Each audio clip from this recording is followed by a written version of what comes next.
Good morning.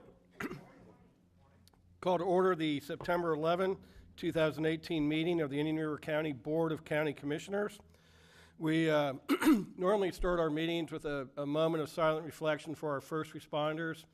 And today, on the 17th anniversary of the 9/11 attacks, I ask that you include in your thoughts and prayers the first responders that were there that day in New York.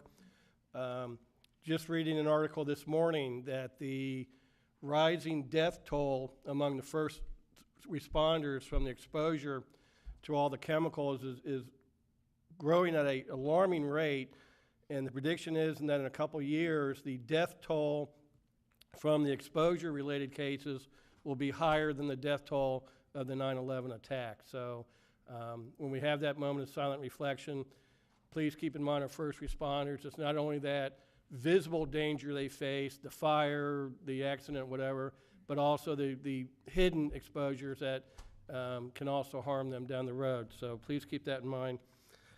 It would be my pleasure now to invite Freddie Woolfork up from the Progressive Civic League of Gifford, who will lead us in the invocation, and that'll be followed by the Pledge of Allegiance led by Commissioner Susan Adams. Would everyone please rise for a moment of silent reflection?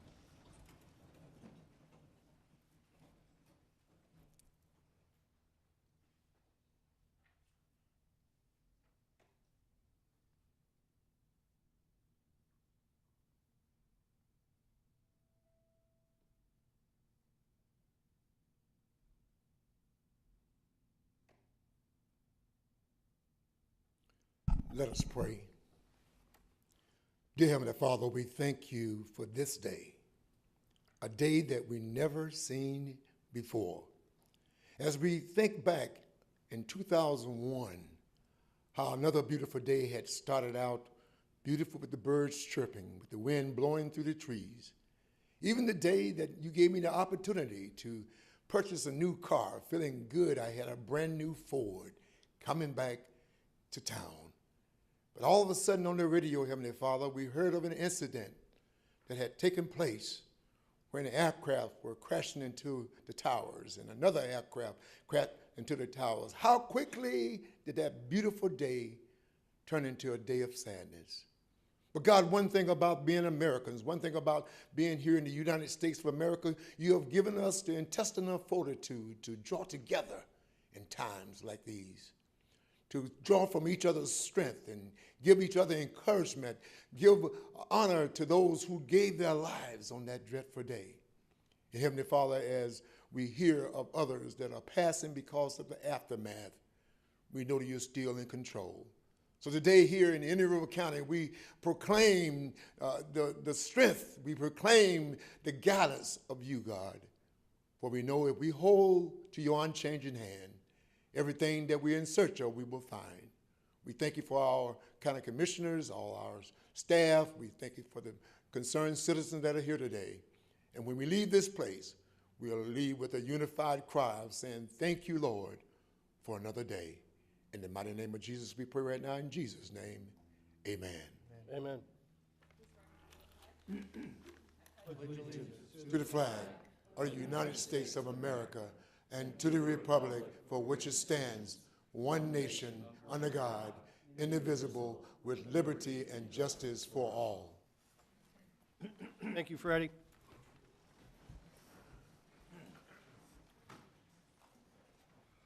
Under additions, deletions to the agenda, Commissioners, I'll ask for your understanding. I have a lunch commitment with the Sebastian Chamber of Commerce, so depending on how far we are through the agenda, we may end up having to take a lunch break, so I ask for your understanding for that.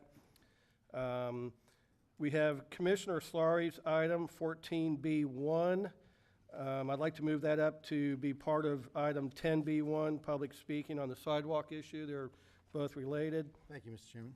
And I would also like to move one of my items, 14A3, dealing with the Dodgertown update, to go with the county administrator matters item under number 11 to tie those in together. And then we do have a retirement proclamation for Ed Kowaleski, but I think our fire chief and a few folks are still up in Sebastian for the 911 ceremony, so we'll just hold off on item A until the rest of the staff gets here, and then we'll do the retirement proclamation. So we'll just make Ed have to suffer just a little bit longer, okay? You're nice. Any other additions or deletions to the agenda? Mr. Chairman, move agenda as amended. Second. Thank you. We have a motion from Commissioner Fleury, second by Commissioner Flesher. All in favor signify with aye. Aye. Any opposed? That carries 5-0. So we will go to item 5B, a presentation by Joe McManus of a United States Life Saving Association Meritorious Act Award to first responder Lieutenant Dustin Lightsey, Florida Fish and Wildlife Conservation Commission, for a water rescue in the Sebastian Inlet on October 16, 2017. Why don't y'all come up to the podium there, Joe? Welcome, good morning. Good morning, Commissioners. Good morning, staff. My name is Joe McManus. I'm a resident of Indian River County, and we're blessed to have with us today Lieutenant Dustin Lightsey of the Florida Fish and Wildlife Conservation Commission. We have also here his lovely wife, Heather, and his son, Sawyer. Come on up, guys. And Captain Travis Harris of the same, Franklin, excuse me, of the same organization.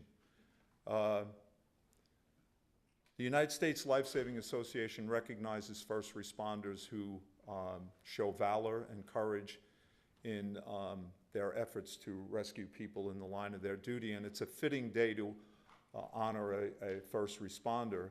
I'm reminded, of course, we all are, of September 11th, and the numbers of the first responders that were killed that day are staggering. There was a total of 415 first responders who lost their lives on September 11th, including 343 New York City firefighters, 37 Port Authority police officers, 23 New York City police officers, 8 EMT paramedics that work for private organizations, 3 New York State court officers, of which I am a alumni, and 1 New York Fire Patrol officer. Lieutenant Lightsey, I had 44 years as a lifesaver and a first responder through various agencies throughout the country, and it's rare that I've seen a rescue effort as dangerous and as effective as the one that I'm about to explain to you. At approximately noon on October 16, 2017, Lieutenant Dustin Lightsey received an FWC dispatch advising 2 vessels had capsized in the Sebastian Inlet. And by the way, I have a graphic here, if you wouldn't mind. Yeah, just, You want to put it on the overhead, Joe? Scott will put it up for you. Oh, okay, good. And what you're looking at, obviously, is a photo of the Sebastian Inlet. And in the foreground is the open water ocean, and in the background is the Indian River Lagoon. And you'll notice that there's some turbulence on the ocean side of the inlet, and this is where the rescue took place. Upon arrival, Lieutenant Lightsey saw the vessels under the bridge. A towboat U.S. vessel was completely capsized, and a pontoon boat was wedged between the south side's fender and the first cement piling of the bridge. He saw 2 people in the water near the pontoon boat, both donning PFDs, and he saw that the pontoon operator was trapped in the partially capsized vessel, his legs pinned by the boat's console.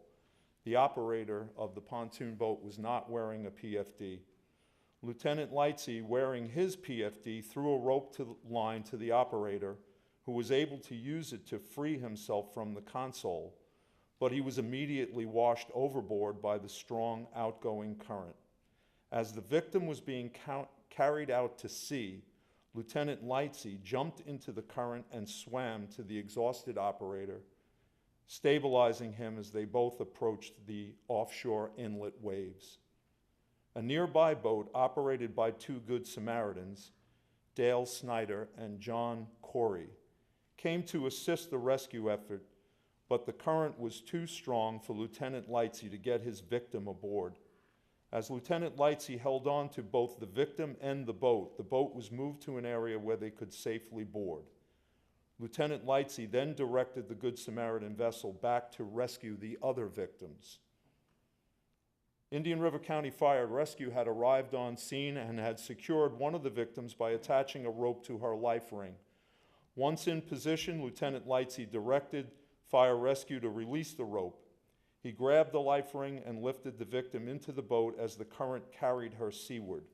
Lieutenant Lightsey, in similar fashion, was able to grab hold of the third victim's PFD as the current carried her seaward.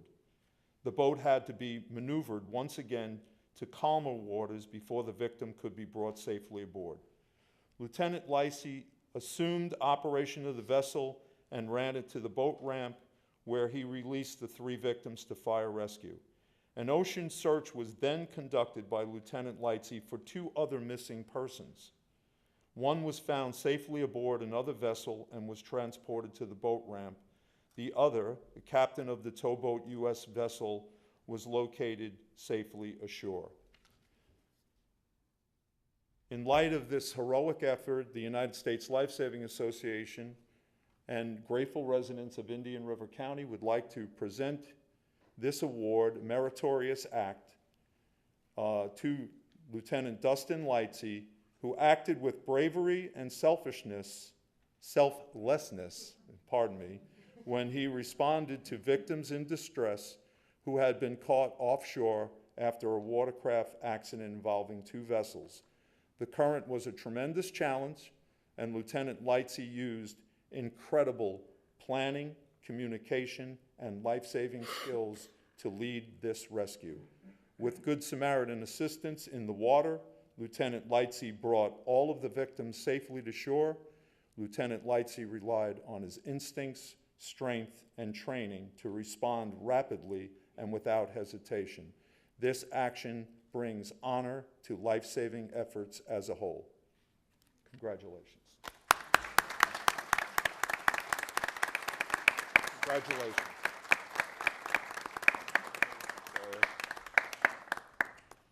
Can I take a picture? Absolutely. Come on around here and take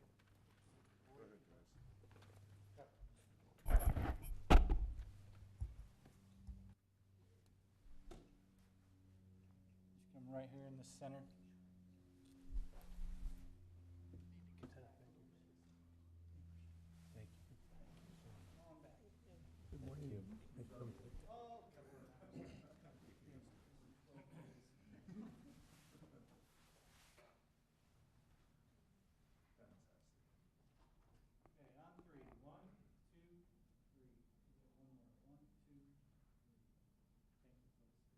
On Facebook in less than 2 minutes.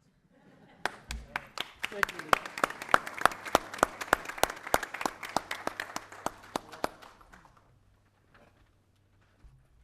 Just want to thank the commission for putting this on the. No. Oh, no, thank you for bringing it forward, Joe. We really appreciate that. Mr. Oh, Chairman? please, yeah, absolutely. I just want to, if y'all know me, I'm never at short for words, but I wanted to just thank the United States Life Saving Association. They didn't have to do this. You know, a lot of times things happen that never get recognized, and I'm thankful not just for, this is for me, but for FWC as a whole, for a lot of stuff that we do, and I just really appreciate it. Thank y'all so much for letting us do this today. Lieutenant, I just want to say that, you know, after talking with you, you're a very humble and sincere and modest man. But, you know, emergency response is a lot of routine hours, a lot of just calmness, peppered with a few moments of chaos. And you treated that chaos with sincerity, dedication, and you marked your career just in one foul swoop. And I guarantee that you probably didn't even think about what you were doing. You just did it. So to you and your family, thank you for your sacrifice, what you did. And I'm sure the victims are extremely indebted for the rest of their lives. And they have them because of you. So thank you. Thank you. Thank you, Lieutenant.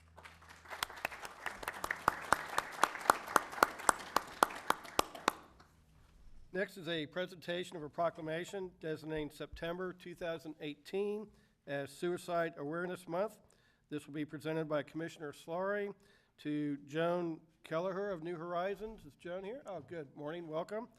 We also had a request from Tier Wethley from the Suncoast Mental Health Center. I don't know if she's here this morning or not, but if not, we'll go ahead and proceed. Commissioner Slaughter. Thank you very much, Mr. Chairman. Good morning, Mr. Kelleher. Thank you for coming today. I'll now read this proclamation designating September 2018 as Suicide Awareness Month. Whereas in the United States, one person dies by suicide every 12.8 minutes, with close to 45,000 reported deaths by suicide in our country during 2016. And whereas in our country, suicide is the second leading cause of death for 10 to 34-year-olds and is the 10th leading cause of death for people of all ages. And whereas each person's death by suicide intimately affects at least 6 other people, with over 200,000 newly bereaved each year. And whereas far too many Floridians die by suicide each year, and most of these deaths are preventable. Now therefore be it proclaimed by the Board of County Commissioners of Indian River County, Florida, that September 2018 be designated as Suicide Awareness Month in the County of Indian River, Florida, and ask all residents to learn how they may help, because suicide prevention is everyone's business. Adopted this 11th day of September 2018 and signed by all 5 members of the Board of County Commissioners. Good morning, and again, thank you for coming. Thank you. On behalf of New Horizons of the Treasure Coast and Okeechobee, our staff, Board of Directors, and volunteers, I thank you for proclaiming September as Suicide Prevention Awareness Month in the County of Indian River. My name is Joni Kelleher, and I'm a case manager with New Horizons of the Treasure Coast. And for 60 years, our agency has been devoted in the community for residents dealing with mental illness and addiction. We offer help, hope, and healing through affordable inpatient and outpatient services, as well as community outreach. Our message to you is, you matter, your life matters, help is available. And if I might ask, if someone is either aware of somebody who's very depressed and maybe suicidal, or if somebody who is suicidal is aware enough that they realize they may need help, are there any people that they should use as first contacts? Well, there is a suicide hotline number to call.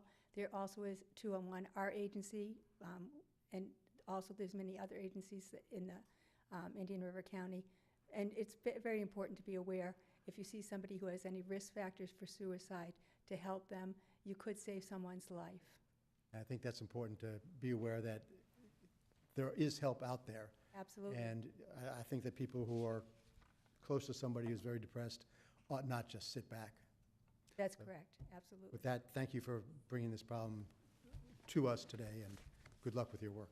Thank you so much, I appreciate it. Come on. Could I take a picture? Absolutely.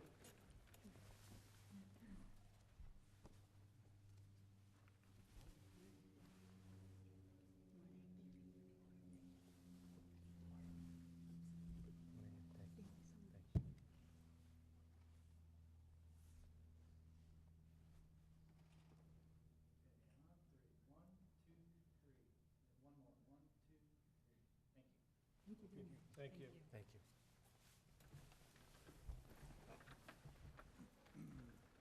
So while we have a good crowd here this morning, I'll probably go ahead and make the announcement that tomorrow evening at 5:01 will be the first of our 2 final budget hearings. So if you all are interested in the county's budget for the upcoming fiscal year, you can come on right back to the same spot at 5:01 p.m. tomorrow night. So be there or don't complain. Next, we have a presentation of a proclamation designating the month of September 2018 as Hunger Action Month. This will be presented by Commissioner Zork, and we have Rebecca Rodriguez and Nellie Porespita. Is that close? I'm sorry. From the Treasure Coast Food Bank. Come on up. And a few other, come on, Carl, you're up, you're with them too. Commissioner Zork. Yes, good morning. Give them a minute to get up here to the podium. This is a proclamation designating the month of September 2018 as Hunger Action Month. Whereas hunger and poverty remain an issue of grave concern in the United States the state of Florida and the Treasure Coast, with 2,820 children and adults in Indian River County now categorized as food insecure. And whereas Indian River County is committed to taking steps to raise awareness about the need to combat hunger in every part of our county and to provide additional resources that Indian River County citizens need. And whereas Indian River County is committed to working with Treasure Coast Food Bank in mobilizing people about the role of and importance of food banks and other hunger relief organizations in addressing hunger and bringing attention to the need to devote more resources and attention to hunger issues. And whereas food banks and hunger relief organizations across the country, including the Treasure Coast Food Bank, are coordinating Hunger Action Day on September 13th, 2018, and will continue to host numerous events throughout the month of September to shed light on this important issue and encourage involvement in its efforts to end hunger in their local community. Now therefore be it proclaimed by the Board of County Commissioners, Indian River County, Florida, that the month of September 2018 be designated as Hunger Action Month in Indian River County, and the board encourages all citizens to exercise observance. Adopted this 11th day of September 2018, signed by all 5 county commissioners. Good morning. Morning. On behalf of the staff, board of directors, and volunteers, we'd like to thank you for proclaiming September as Hunger Action Month. Treasure Coast Food Bank is the largest hunger relief organization on the Treasure Coast, and we are the only food bank. We are fortunate to work with over 300 partner agencies and serve nearly 100,000 individuals each week who do not know where their next meal is coming from. So we are incredibly grateful that with the support of the community, we're able to do this critical work, and we especially appreciate the support of the community. You all look wonderful in orange. Orange represents the color of hunger, so we thank you for recognizing that, and we thank you for making our work possible. You guys have an activity or some activities going on this month? We do, yes. If you visit stophunger.org or like us on Facebook, there's announcements and calls to action every day. We have volunteer opportunities. We have events throughout the community. We encourage people to wear orange and just speak out, because on a hungry stomach, none of us would be able to do anything. And sadly, a lot of people, staggering number of people in our community struggle with that every day. So thank you for your support and your compassion. Thank you. Thank you. Come on up.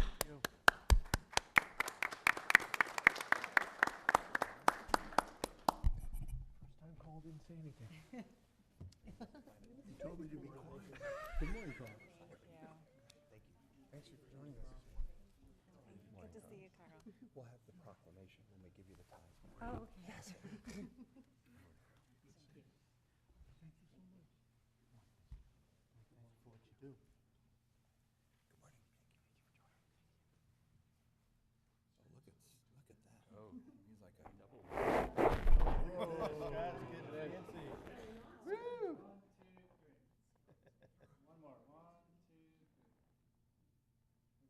Don't try that at home. Tell you what, That's out of my Thank league. you. No, 3, that's. That was very quick of you to. The benefits of paper copies. Have to find it. Next is a presentation of a proclamation designating the month of September 2018 as Attendance Awareness Month. This will be presented by Commissioner Adams, and we have Dr. Lillian Torres Martinez and Marie O'Brien to accept this. Good morning, welcome. Commissioner Adams. Thank you. Good morning. Good morning. All right. This is a proclamation designating September 2018 as Attendance Awareness Month. Whereas chronic absences, missing 10% or more of school for any reason, including excused and unexcused absences, or just 2 or 3 days a month, is a proven predictor of academic trouble and dropout rates. And whereas improving attendance and reducing chronic absences takes commitment, collaboration, and tailored approaches to particular challenges and strengths in each community.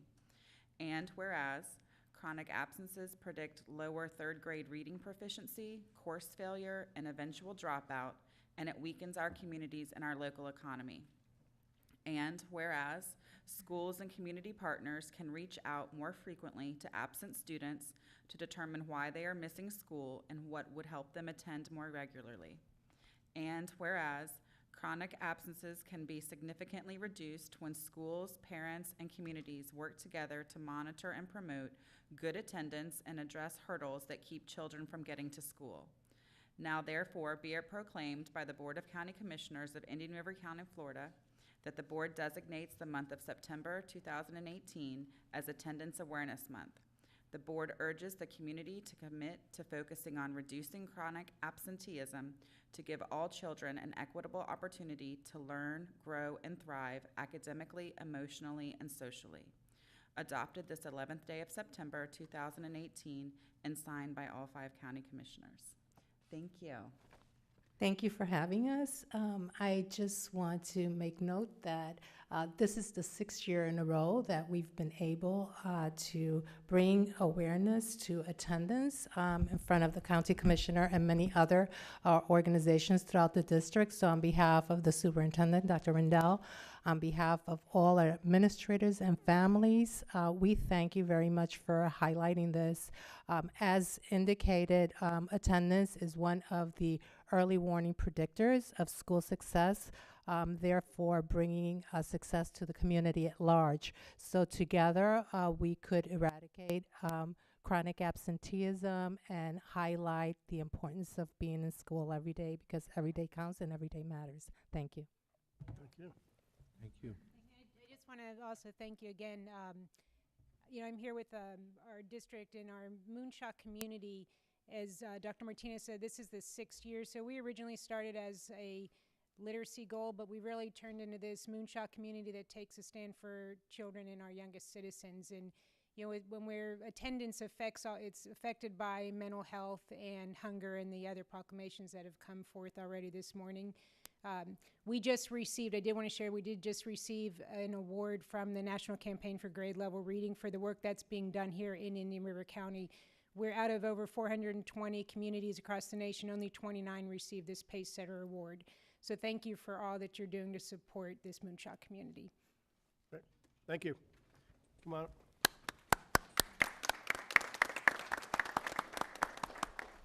Thank you, Don. Pat? How you doing? Good to see you. Thank you. Thanks for coming here. Very good seeing you again.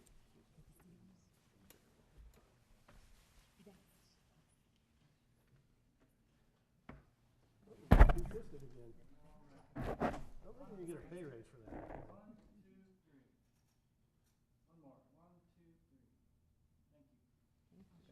I do want to see him do 3.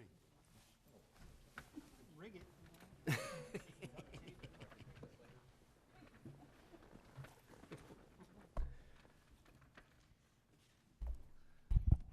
Next, we have, and this will be very timely, given that Florence and Isaac and all the activity coming off Africa right now. So this will be a presentation on hurricane preparedness and the Red Cross.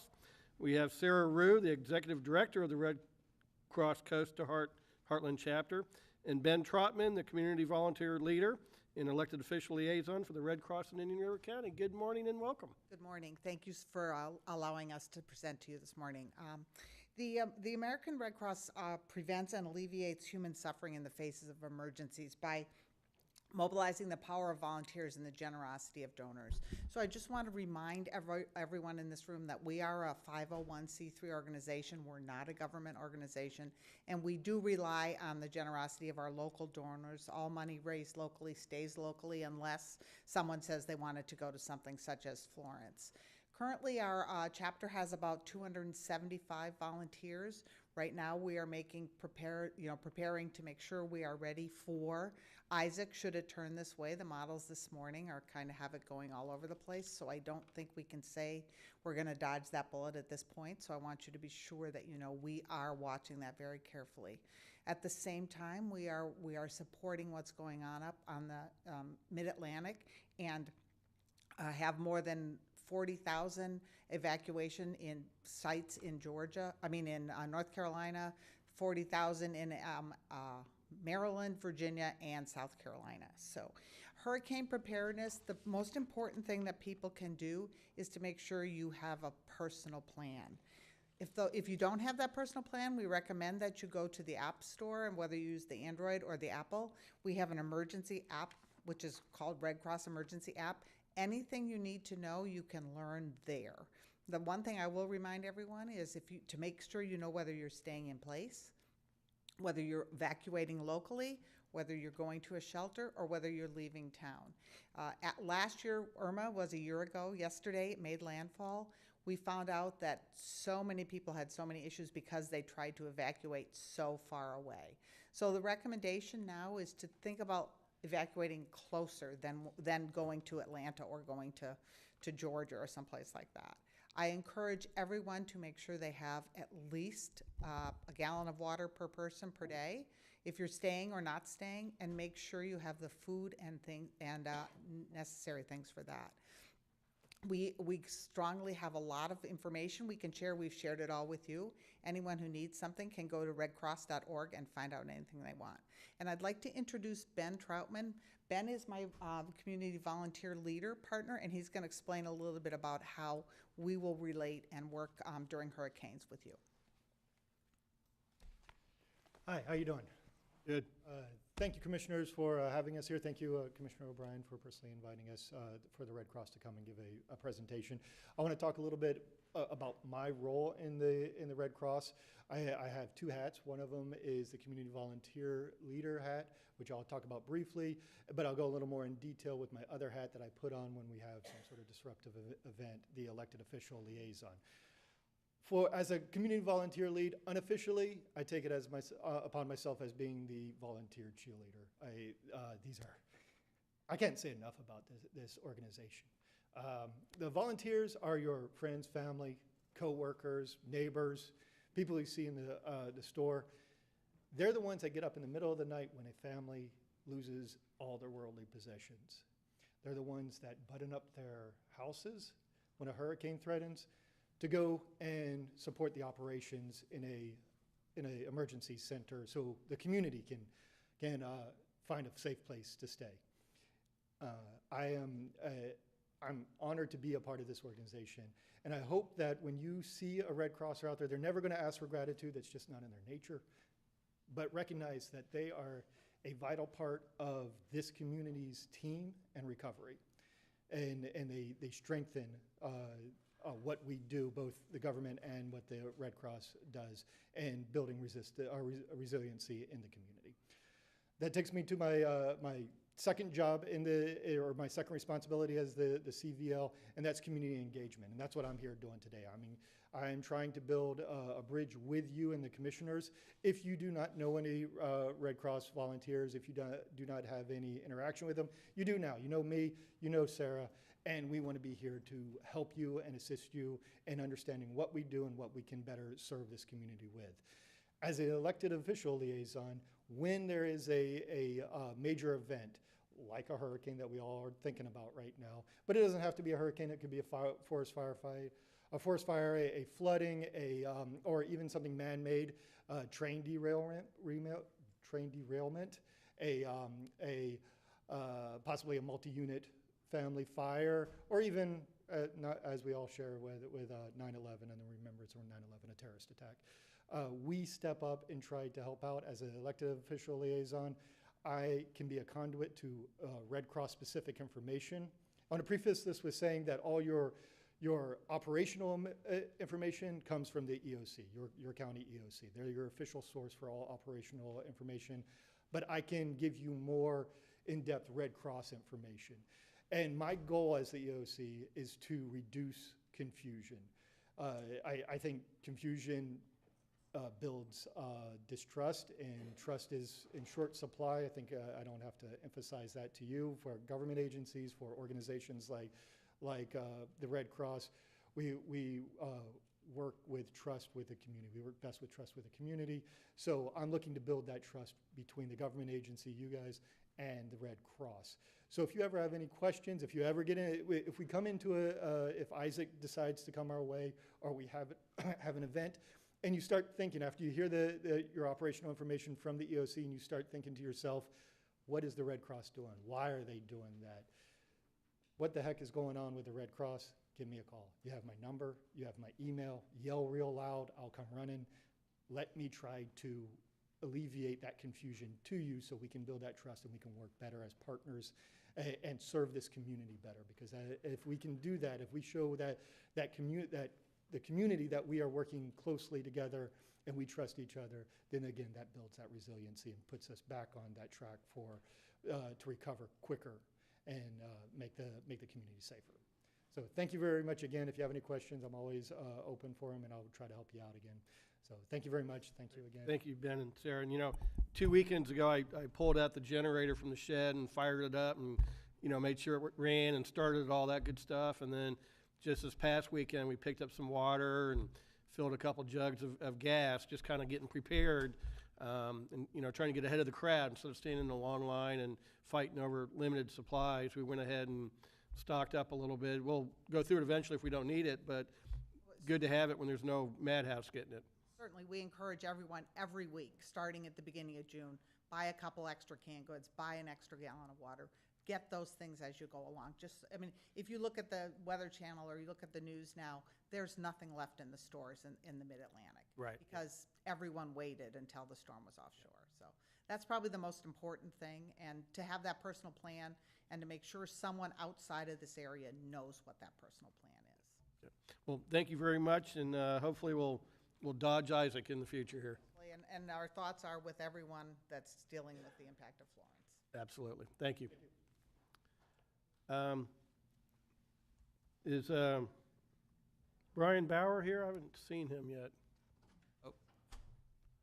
But we do have our EMS crew here now, so we will go ahead and jump back to item 5A, which is the retirement proclamation for Ed Kovleski.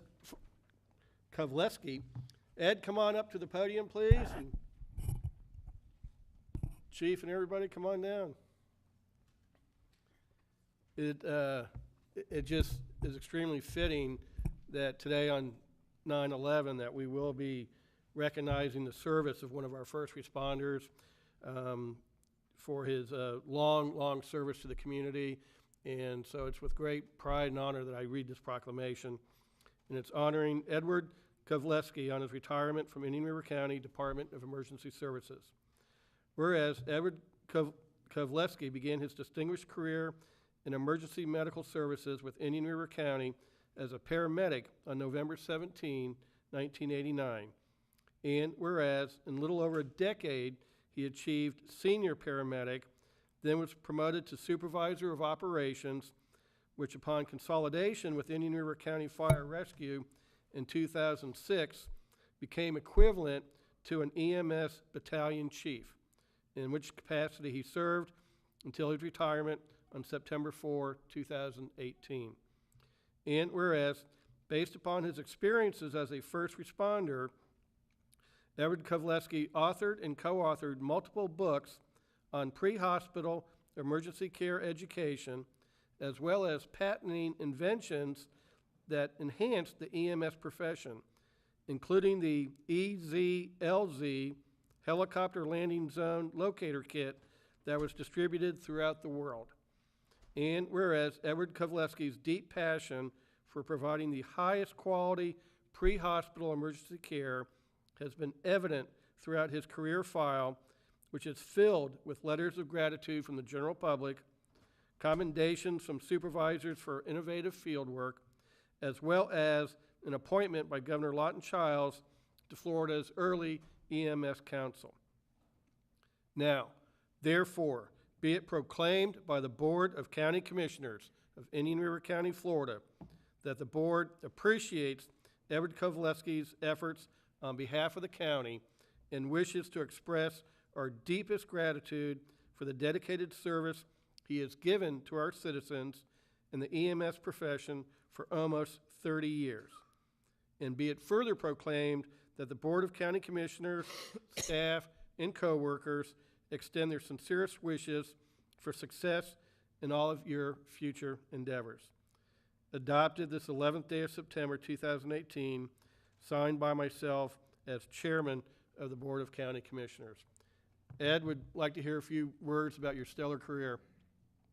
Wow, that's a lot of nice vowels and consonants put into beautiful words. Usually I'm described by other adjectives. Remember, this is a family meeting here, Ed. Nice folks. It's been my pleasure. I'm actually the blessed one that was able to serve. How often does a man get to say he puts in 36 years as a paramedic, 28.8 of it right here, and serve your community and be pretty good at what you did? And although I feel that there's a lot more work to be done, my time has run out. But I will tell you that the county, I believe, is in good hands. The new chief behind me, I told him, the best thing I like about him, he has a rubber stopper. That's a door stopper. It's jammed, wedged tightly under his door for an open door, and that is important. Furthermore, I'd like to express my thanks and gratitude. You've supplied and provided for my family for the 28.8 years, but also continue to take stock in your most valuable asset, and that's your human resource. Those people are given their life, their time, for the opportunity to provide for you. And it's been great. I have no regrets. We went through some bumps in the roads, but I really have no regrets. And I really enjoyed it. I've known every one of you intimately, some of you second generation. And it's just been my pleasure, and I am the blessed one. I want you to know that. And that's it. Good. Well, thank you, Ed, for your years of service. Chief, did you want to say anything while you're here? Or? It's going to be difficult to replace him, especially his wealth of knowledge and his ability to train the new people as they come into the system. That has been his focus and his life's work, certainly since I've been here and the years before that. Fantastic trainer. Can take those people, the new people that come in, and although they may have a paramedic patch, they're not streetwise, and that's where Ed comes in and gives them a hand. Just a tremendous asset to the department, and he's going to be missed. Thank you. Very good. Well, Ed, enjoy your retirement, and thank you again for all your years of service. Thank you. Did you, Commissioner Zork? Yes, couldn't go past without commenting on your retirement uniform that you have on your. I see you've adapted quickly. Yes, and matter of fact, I have plans for the future, and it starts today. I'm going to take a nap this afternoon. As of last Tuesday, I became a civilian, so hence the attire. This is the rest of my life. Right. Well, I want to say it was a pleasure on my side, as well as my dad and my brother, getting to work with you for about a third of your early career, and your skill set and your quick wit and your quick understanding of a variety of situations that we worked on together.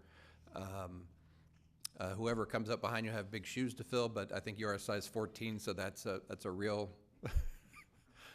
a real thing to accomplish. But wish you the best on your future endeavors, and hopefully you still have some way you can keep giving back, and because of the institutional knowledge you have on emergency services, that gets put to some good use other than skiing and those other things I know that you like to do. But tell Linda we said hello as well, and now she can give you a lot more things to do. Great, thank you. Commissioner Fletcher? Ed, well, I could, thank you, Mr. Chairman. I could probably speak for about 2 to 3 hours about your career and our time together, but these good folks don't deserve all that, so we'll make it available on PDF. It's quite extensive, but Ed, in all seriousness, we work together in best of times and worst of times, the hurricanes, critical incidents, and as well as a simple refusal. But I want you to know that it was a fine honor and privilege to work with you, alongside of you, and learn a few things. You were one of the best on-scene guys I ever met as far as your profession, and thank you for sharing your time with us. So with that, I wish you the best of luck, and break in a few more Hawaiian shirts, and we'll be good to go. And don't be a stranger. We'll see me again. Thank you. Congratulations. Congratulations, Ed.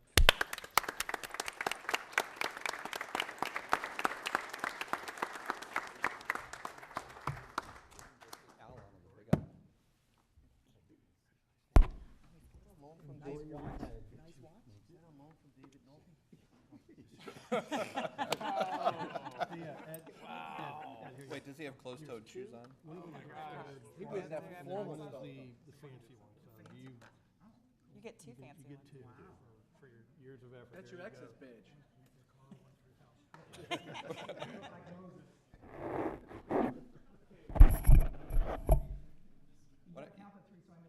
Why don't you move, All right.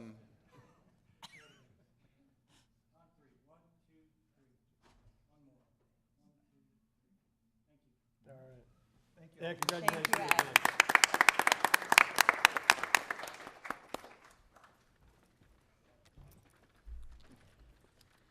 Ed. Brian Bauer here yet? I haven't seen him. So commissioners will go ahead and move past item G and see if he shows up later. We'll afford him the opportunity.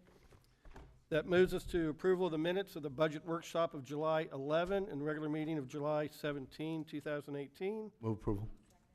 We have a motion from Commissioner Fleischer, second by Commissioner Adams for both minutes. All in favor signify with aye. Any opposed? That carries 5-0. Under informational items, Commissioner, I just want to put out item D is a receipt of a check for $1,156,405.82 from the Florida Communities Trust. I had a big check, but I left it up in the office, so I can't do the big, display. But this is the 22nd project that we've cost shared with Florida Communities Trust. So they've been an excellent partner with us, allowing the county to purchase thousands of acres of land for preservation for future generations. And so I think going forward that the new generations that come forward will look back and say, you know, that was great that those boards did to preserve that land for the future. So thank you to the Florida Communities Trust for being our partner with that. Commissioners, anybody else have anything to highlight?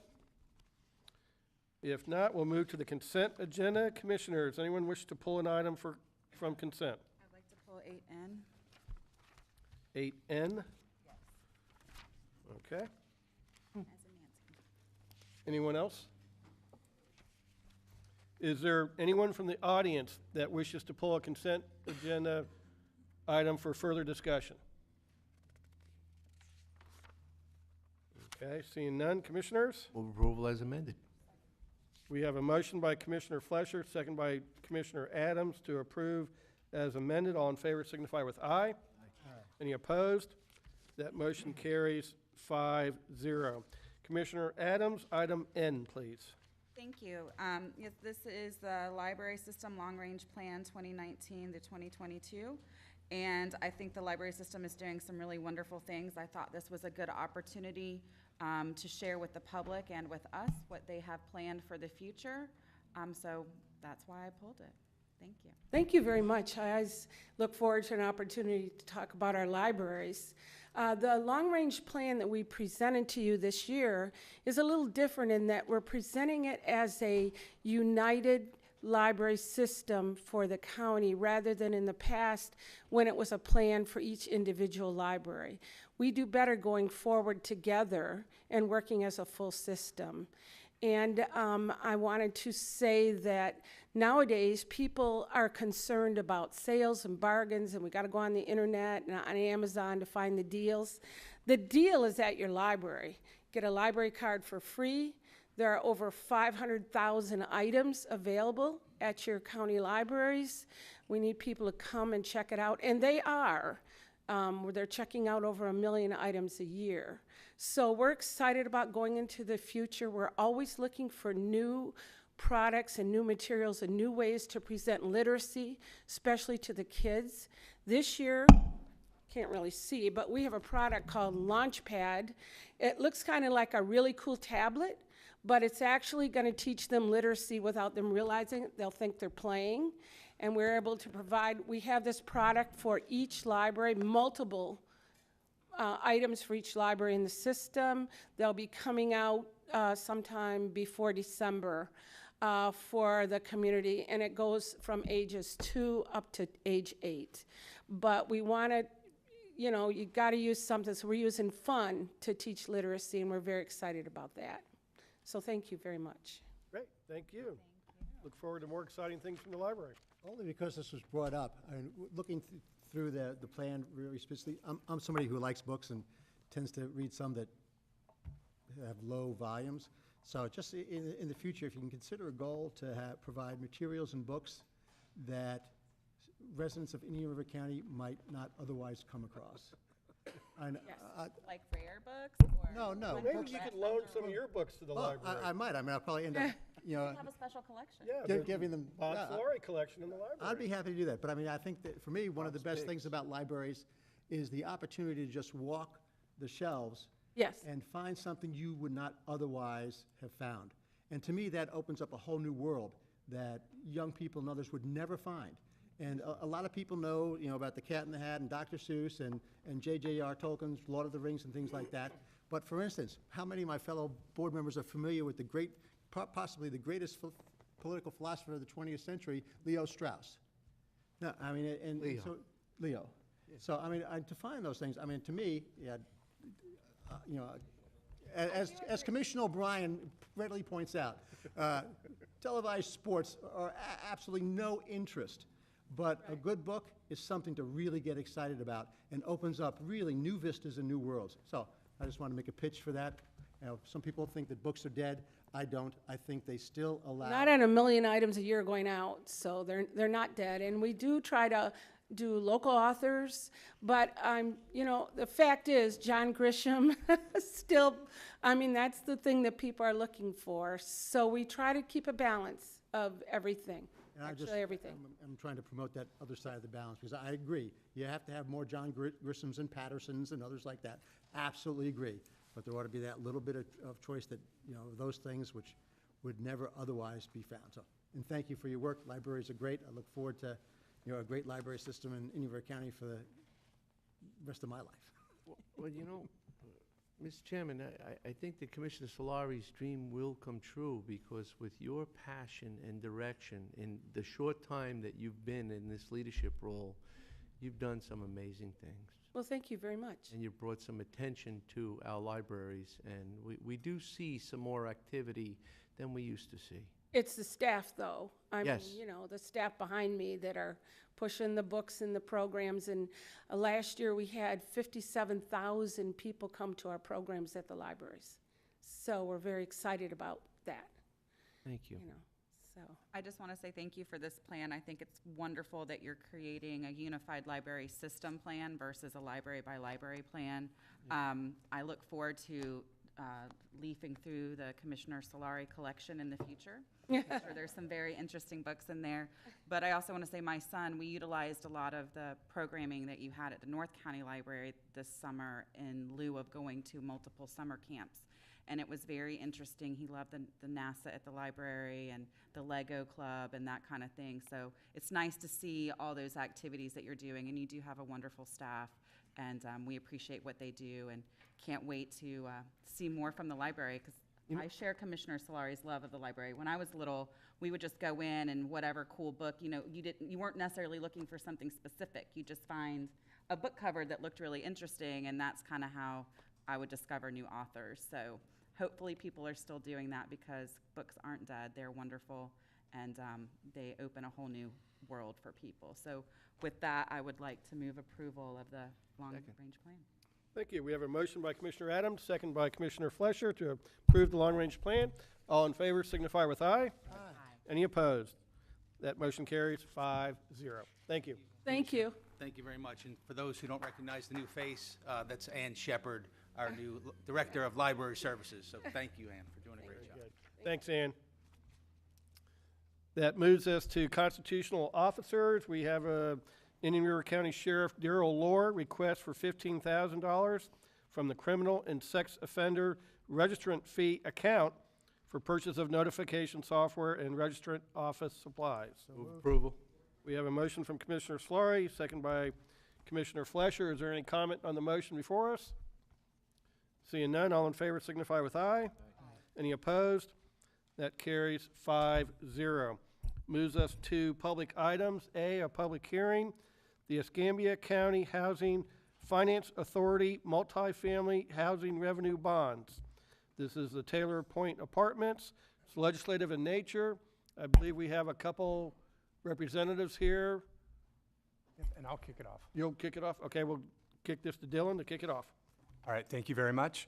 The Escambia County Housing Finance Authority is seeking board approval of a resolution today which would allow for the authority to issue up to $16 million in tax-exempt multifamily housing revenue bonds. The money will be used to make improvements and enhancements to the Taylor Point Apartments, which is also known as Lindsay Gardens Apartments Phases 1 and 2, which is located at 4885 38th Circle. Please note that Indian River County is not going to be the conduit issuer for these bonds, and that the bonds will not be a liability on the county. The county attorney's office simply recommends that the chair open up the public hearing today, take any public comment, close the public hearing, and then vote whether to accept or adopt the resolution as presented. And with that, I turn it back over to the chair to open up the public hearing. Thank you, Mr. Reingold. I'll go ahead and open the public hearing. Thank you. Dylan, you'll... Yep, I'll keep us going. So thank you, Chairman O'Brien. I have some comments that I wanted to make as part of the record. As I stated, the public hearing is being held at now 9:56 a.m. on Tuesday, September 11th, 2018, during the regular meeting of the Indian River County Board of County Commissioners. It's a public hearing for the Escambia County Housing Finance Authority as required under the federal tax laws for the purpose of issuing tax-exempt bonds. For the purpose more fully described during this hearing, the hearing will provide an opportunity for the public to make comments and have input on the proposed issuance from time to time of multifamily housing revenue bonds by Escambia County Housing Finance Authority. The Escambia Authority will be the issuer of the bonds. Ms. Helen Feinberg with RBC Capital Markets is representing Escambia Authority at today's hearing. Ms. Feinberg, would you state the date of the public hearing of the notice of the public hearing that has been published? Yes, the notice of public hearing was published in the Indian River Press Journal on August 25th, 2018. Thank you. And would you please read the notice for the record today? Yes. For the purpose of Section 147F of the Internal Revenue Code of 1986, as amended, notice is hereby given the Board of County Commissioners of Indian River County, Florida. The county will hold a public hearing at 9:05 a.m. or as soon thereafter as the matter may be heard on Tuesday, September 11th, 2018 in the County Commission Chambers located at 1801 27th Street, Vero Beach, Florida 32960 to consider a plan of finance for the issuance of a series of bonds by the Escambia County Housing Finance Authority, 700 South Palafox Street, Suite 310, Pensacola, Florida, 32502, for the following purpose. The authority proposes to issue not exceeding $16 million in aggregate principal amount of its revenue bonds in one or more installments or series and loan the proceeds of such bonds to Vero Beach Leased Housing Associates 3 LLLP, a Minnesota limited liability partnership qualified to conduct business in the state of Florida, whose principal place of business is 2905 Northwest Boulevard, Suite 150, Plymouth, Minnesota 55441, or its affiliate or subordinate nonprofit corporation or a limited liability company of which the company is the managing member, or a limited partnership of which the company is the general partner, for the purpose of financing or refinancing the costs of acquiring, upgrading, reconditioning, rehabilitating, improving, and beautification by the borrower of an existing multifamily rental housing facility presently containing 168 units known as Taylor Point Apartments, also known as Lindsay Gardens Apartments, Phases 1 and 2, located at 4885 38th Circle, Vero Beach, Florida 32967, to provide rental housing facilities for persons of low, very low, middle, and moderate income. The project will be owned and operated by the borrower. The bonds, when issued, will be special limited obligations of the authority payable solely out of the revenues derived from a financing agreement with the borrower. The bonds and interest thereon shall never pledge the taxing power or constitute the debt or indebtedness of the county, the authority, Escambia County, Florida, the state, or any other political subdivision, public agency, or municipality thereof within the meaning of any constitutional or statutory prohibition. The authority has no taxing power. At the time and place fixed for said public hearing, all who appear will be given an opportunity to express their views for or against the proposal to approve said bonds and the plan of finance, including the project listed.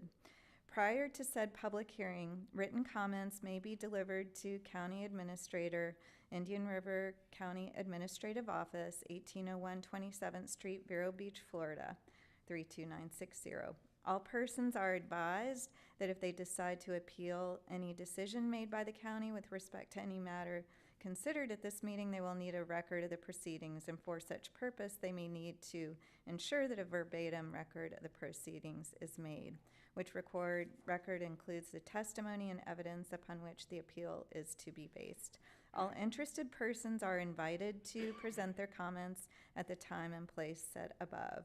Pursuant to the Americans with Disabilities Act, persons needing special accommodation to attend the hearing must contact the county at 772-226-1223 at least 5 business days prior to the hearing. Thank you. And where will the proceeds of the bonds be used? The proceeds of these bonds will be used here in Indian River County. And what is the public purpose of the bonds? Through the program to be financed with the bonds, the Escambia Authority will improve the prosperity and welfare of the state of Florida and its inhabitants by encouraging the development and preservation of affordable, decent, safe, and sanitary housing. County Administrator Jason Brown, has the county received any oral or written communications regarding the public hearing? No, we have not. Okay, and to the clerk as well, similar question, has the county received any oral or written communications about the public hearing? I'm seeing the clerk saying no. With that, is there anybody else who would like to speak about this item today? Okay. So just, if I may, Dylan, there's a lot of legalese and all that, and that's good. The bottom line is we've authorized issuance of these bonds before. It just allows the Escambia County Housing Authority to issue a tax-exempt bond so they pay a lower interest rate. There's no obligation to Indian River County taxpayers whatsoever, and this particular issuance will be used for the Lindsay Gardens Apartments, which is in the Gifford community, to rehabilitate, upgrade, beautify, and make it a nicer project for the residents there. And so that real quickly, I think, just summarizes all the legalese. So that's kind of where we're at, is just giving the Escambia Housing Authority the okay to go ahead and issue those bonds as tax exempt for this project. So is there anyone else in the public that wishes to speak to this matter? All right, seeing none and having provided ample opportunity for all those to speak, I'll close the public hearing. And with that, Commissioners, County Attorney's Office is recommending that we go ahead and authorize the issuance of the $16 million in multifamily housing revenue bonds by the Escambia Authority to be used to finance or refinance improvements to the apartments. Happy to move staff recommendation. We have a motion by Commissioner Slaughter, second by Commissioner Flesher. And that was, to clarify, that was to approve the resolution. Yes. Correct. Yep. All right, so all in favor signify with aye. Aye. Aye. Any opposed? That passes 5-0. Thank you for coming this morning. Thank you very much, and I just want to note that the hearing has been electronically recorded, and transcripts will be made available to anyone of any interest, and the public hearing was closed at 10:03 a.m. Thank you, Mr. Chairman. Your synopsis and explanation was far better choice than to asking for a reread. We now move on to public discussion items. We have a request to speak from Catherine Booth regarding an update needed to the Indian River County ordinance on tree pruning. Good morning and welcome. If you'd give your name and address, please. Yes, my name is Catherine Booth. Okay. Catherine Booth, and my address is 19 Vista Gardens Trail, Vero Beach. Thank you for having me this morning. I appreciate it. As I said, I am an owner at Vista Gardens Condominium Association. Iconic mature oak trees are being severely pruned throughout the county. The county landscaping and tree protection ordinances need updating to reflect best management practice when pruning of a mature tree is indicated in conjunction with enforcing those ordinances. And so you're saying. Thank you. The Constitution of the State of Florida provides a clear statement that the actions of the legislature and state agents of Florida are to be defined and guided by policies that conserve and protect the Florida environment.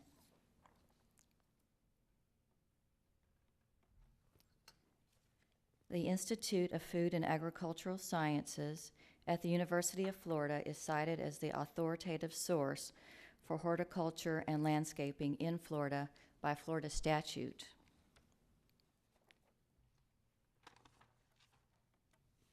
In 2006, the Florida legislature created the Institute of Food and Agricultural Sciences at the University of Florida Center for Landscape Conservation and Ecology to promote the protection and preservation of Florida's natural resources and quality of life through responsible landscape management.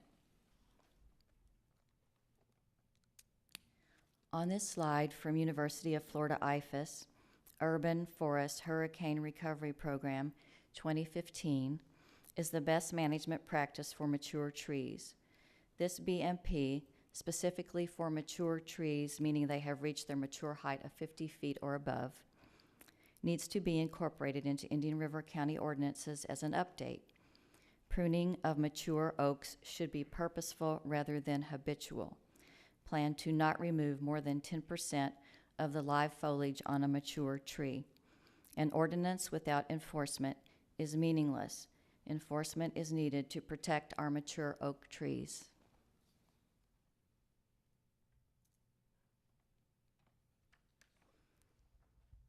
On the left side of this slide are the benefits of native vegetation, including trees. They are recognized for their importance in shading, cooling, reducing noise and wind, preventing soil erosion, producing oxygen, filtering dust, absorbing carbon dioxide, enhancing aesthetics, and increasing the economic value of real property. Trees also contribute to the general well-being and quality of life in Indian River County. This slide compares the current ordinance of removing no more than 25% of a living crown of a tree versus removing no more than 10% of the foliage on a mature tree. A vital connection here is that the foliage, meaning leaves of a tree, is where photosynthesis and oxygen production for human life occurs. When the ordinance references foliage and not crown or canopy, less of the tree is removed.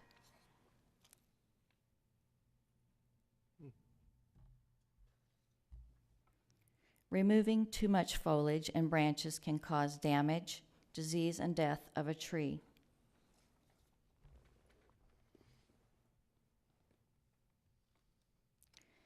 This slide warns against removing interior branches. The last bullet on this slide lacks scientific evidence, according to Dr. Gregory Dahl, a renowned expert on tree pruning. I forwarded a copy of his meta-analysis to each of you. Dr. Dahl's summary is that scientific evidence is lacking to prove that pruning trees reduces wind damage.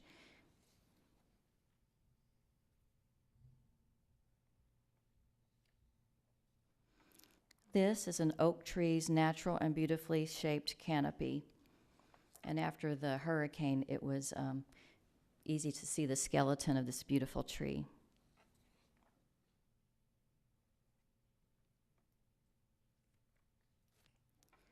Routine ritualistic pruning is discouraged. Excessive branch removal on the lower 2/3 of a branch or stem is not an acceptable pruning practice. This is known as lion's tailing.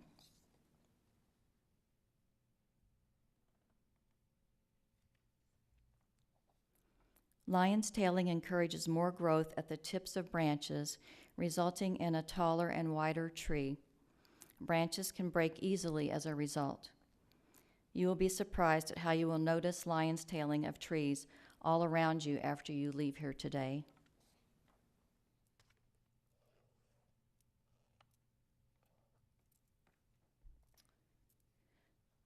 Crown raising of a tree shortens or removes lower branches of a tree to provide clearance for buildings and vehicles.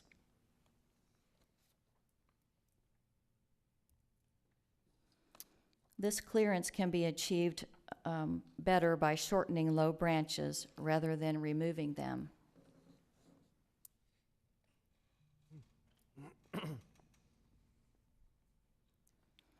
The lower portion of this tree canopy was completely stripped of interior branches, unbalancing the canopy and removing foliage for no good reason.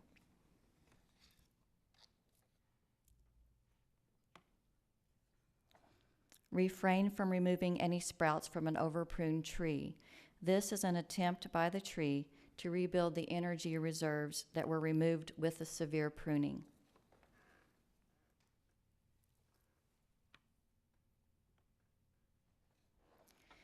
This map shows that Vista Gardens is located at the edge of the IRLT Lagoon Greenway property and the Indian River Lagoon, which is designated by the Florida Department of Environmental Protection and the Florida Fish and Wildlife Conservation Commission as waters of special concern. What happens in our homeowners association, whether obeying conservation laws and ordinances or not, has a direct impact on protection of the Indian River Lagoon.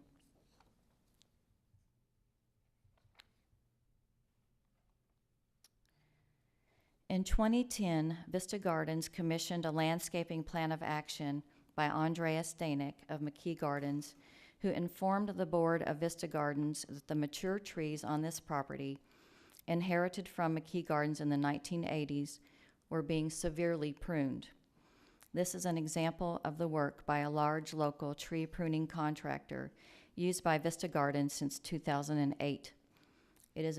It is impossible to restore a tree pruned in such a fashion.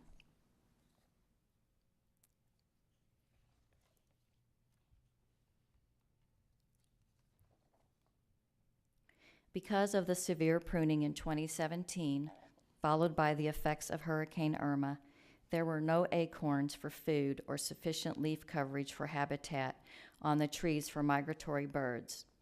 Migratory bird watching as a component of tourism is economically important to Florida.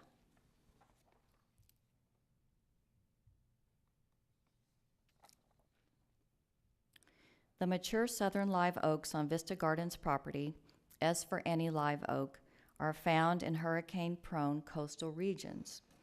Why are they found there? They are ideally suited to withstanding high winds because of their natural shape with low spreading branches and abundant foliage that keeps their center of gravity close to the ground, preventing them from being uprooted. Modifying county ordinances can ensure there will be mature and majestic live oaks in Indian River County for future generations to enjoy.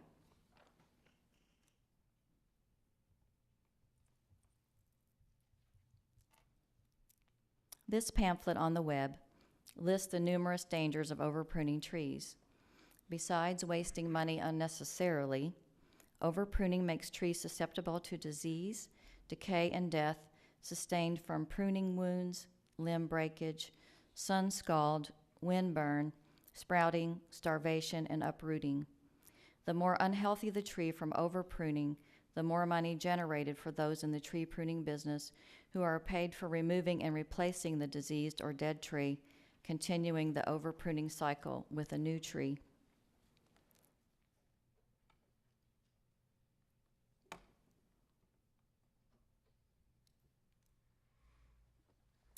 According to the Indian River County Water Department, 80% of our drawdown from the Floridan aquifer is to irrigate turf. This is unsustainable. Likewise, our native southern live oak trees are being severely pruned by opening up their interior to sunlight to promote growth of turf beneath them. The demand for grass lawns is from our British heritage, wherein only the wealthy could have what amounts to slave labor to maintain swaths of grass. As an American citizen and permanent Florida resident, I think it's time we fully break away from Europe and implement and enforce ecologically sound landscaping practices.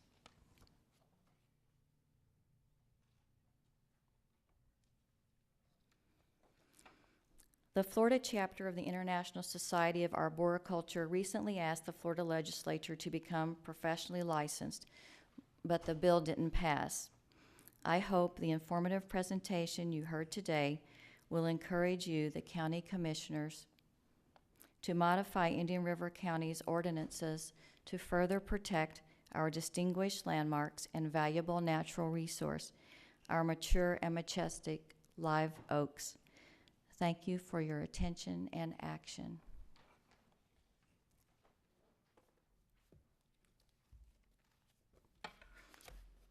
I'll be happy to answer any questions. Okay, thank you very much. Any questions for Ms. Booth?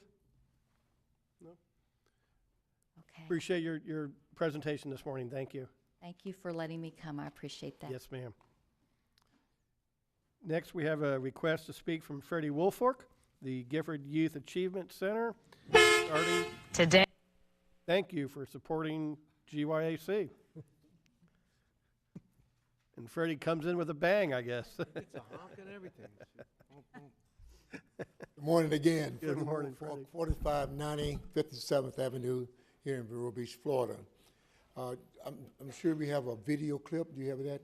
We'll go ahead and watch the video. Video speaks 1,000 words. Today, the Gifford Youth Achievement Center teamed up with Waste Management to provide more than 200 backpacks filled with school supplies. It's a way to make sure the kids will be ready to learn come next month.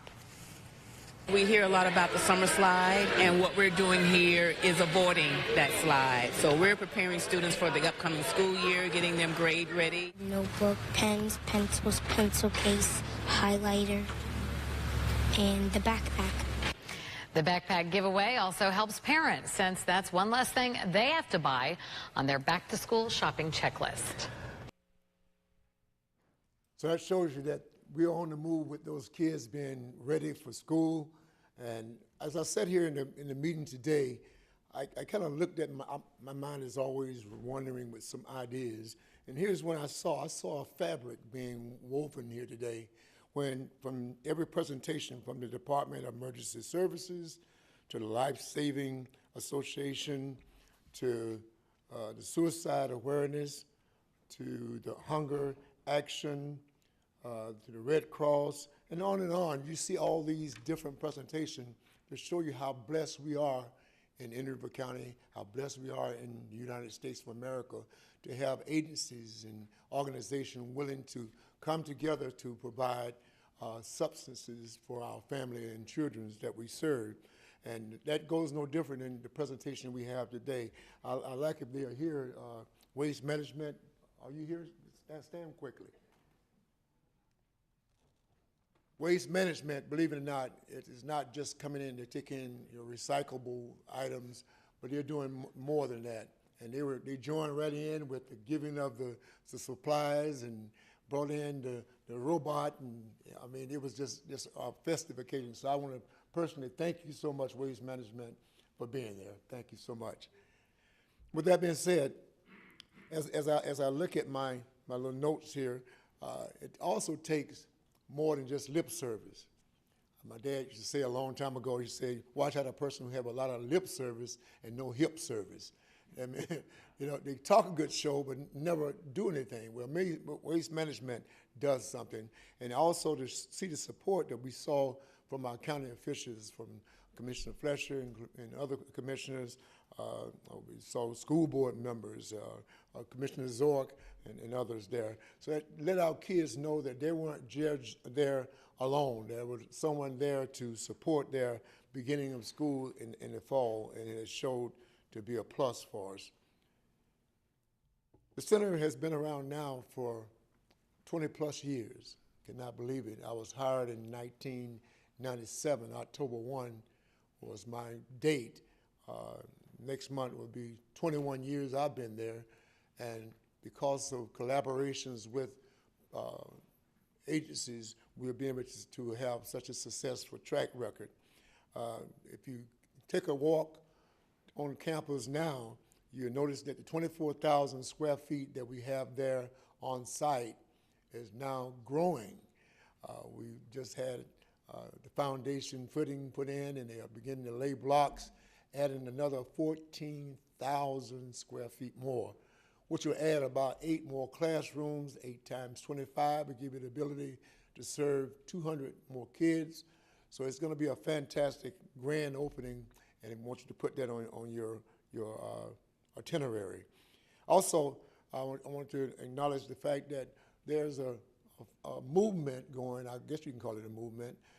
We are dividing the county into sectors, and before we divide other parts of the county, we started in Gifford, because sometimes donors ask the question when they're giving monies to the Gifford Youth Achievement Center, what contribution is the citizens of Gifford doing?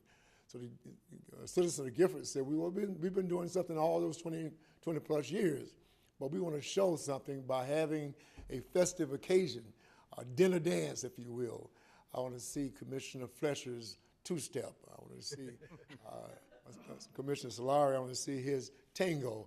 I want all of them to come out, and we're going to have a great time on September 15th at the Gifford Youth Achievement Center.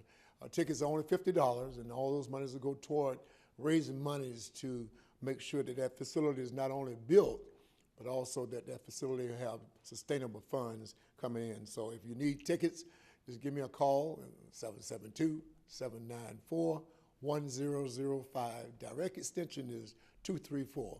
So please come out and be a part of that. So that's coming up very, very soon. Another bigger gala is going to be happening in January. January 26th, we also going to have a big gala at Oak Harbor, and that's going to be another opportunity to hear some of the great testimonies coming from our children.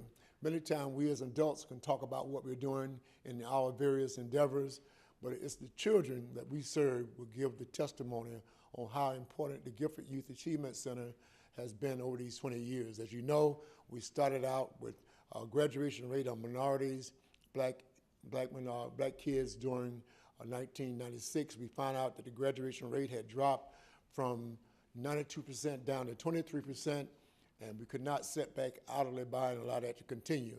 And I must report with the school district, with Boys and Girls Club, with Daisy Hope, with the Redlands, the Gifford Youth Achievement Center, all these different agencies coming together to the call to make education a priority. The black minority rate has risen now to about 80%. So that's a great improvement from that 23% back in 1996. So I can go on and talk about other things, but that was our 20th Back to School Bash, made possible by Waste Management giving over 200 book bags. Then we had a part 2 of that for those kids that didn't go to the Gifford Youth Achievement Center with our 20th anniversary of the Back to School Bash, that we have Commissioner Fletcher come out and help with the Red Hot. You remember Red Hot? Can you recite it? Are you going to draw them? No, I'm not going to do it today. Sure. No, I'm sure. They look like a singing crowd. No, I won't bother. All right. But Red Hot is just another way of doing a cheer to help the kids understand that it should be exciting to go to school, to be prepared. So when we prepare food, clothing, books, book bags, all those necessary things, it would help our economy later on in life. You start out by giving these kids these supplies. They feel good about themselves. They feel they can learn. They finish high school. They go on to more education. Then they get good jobs. So it's a whole cycle. Education is the key. I was so glad to hear the school district here today to talk about attendance. If you don't come to school, you can't learn. You can't learn, you can't graduate. You can't graduate, you can't get a job. Can't get a job, fall on economic downturn. All that goes together. So I want to thank the county commissioners and staff and who has assisted the Gifford Youth Achievement Center for 20 plus years. I want to thank Waste Management for what they do, not only with the recycling and taking care of us in that vein, but also being there at the center. And this is their second year, and I'm looking forward already for next year, for them to come again so we can bring the robot to talk about recycling, but also to talk about education. Thank you so very much. Yeah, thank you, Freddie. Commissioner Fleischer. Freddie, I just want to say it was our pleasure to be participating in that event. It was a great event. I think that the Red Hot song actually had an unintended consequence. You see, Commissioner Solari and I, when we were distributing the bags, we noticed that everybody wanted a red bag. See? And we ran out of them so quickly that we had to try to convince them that other colors were acceptable. But your Red Hot song got them going. And I do also want to thank our partnership with Waste Management, bringing out the truck and having a great time and making going back to school that much more special and something to look forward to and fun. Because when it's fun, they'll run. Oh, I like them. I'm steal that. And they did. We had a good time, though. And thank you for having us. Can I ask Waste Management to come up and take a picture right quick, if I can? They want to come up? Yep.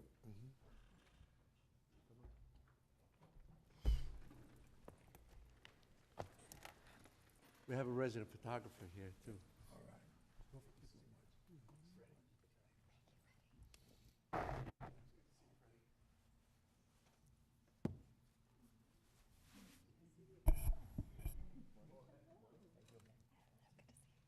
Good to see you.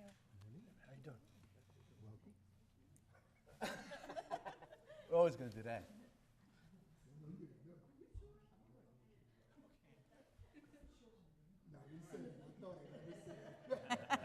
Did he slip in a rose between the thorns? Okay, on three, everybody. 1, 2, 3. Okay, one more. 1, 2, 3. Thank you, folks. Thank you. Thank you all. Take care, Freddie.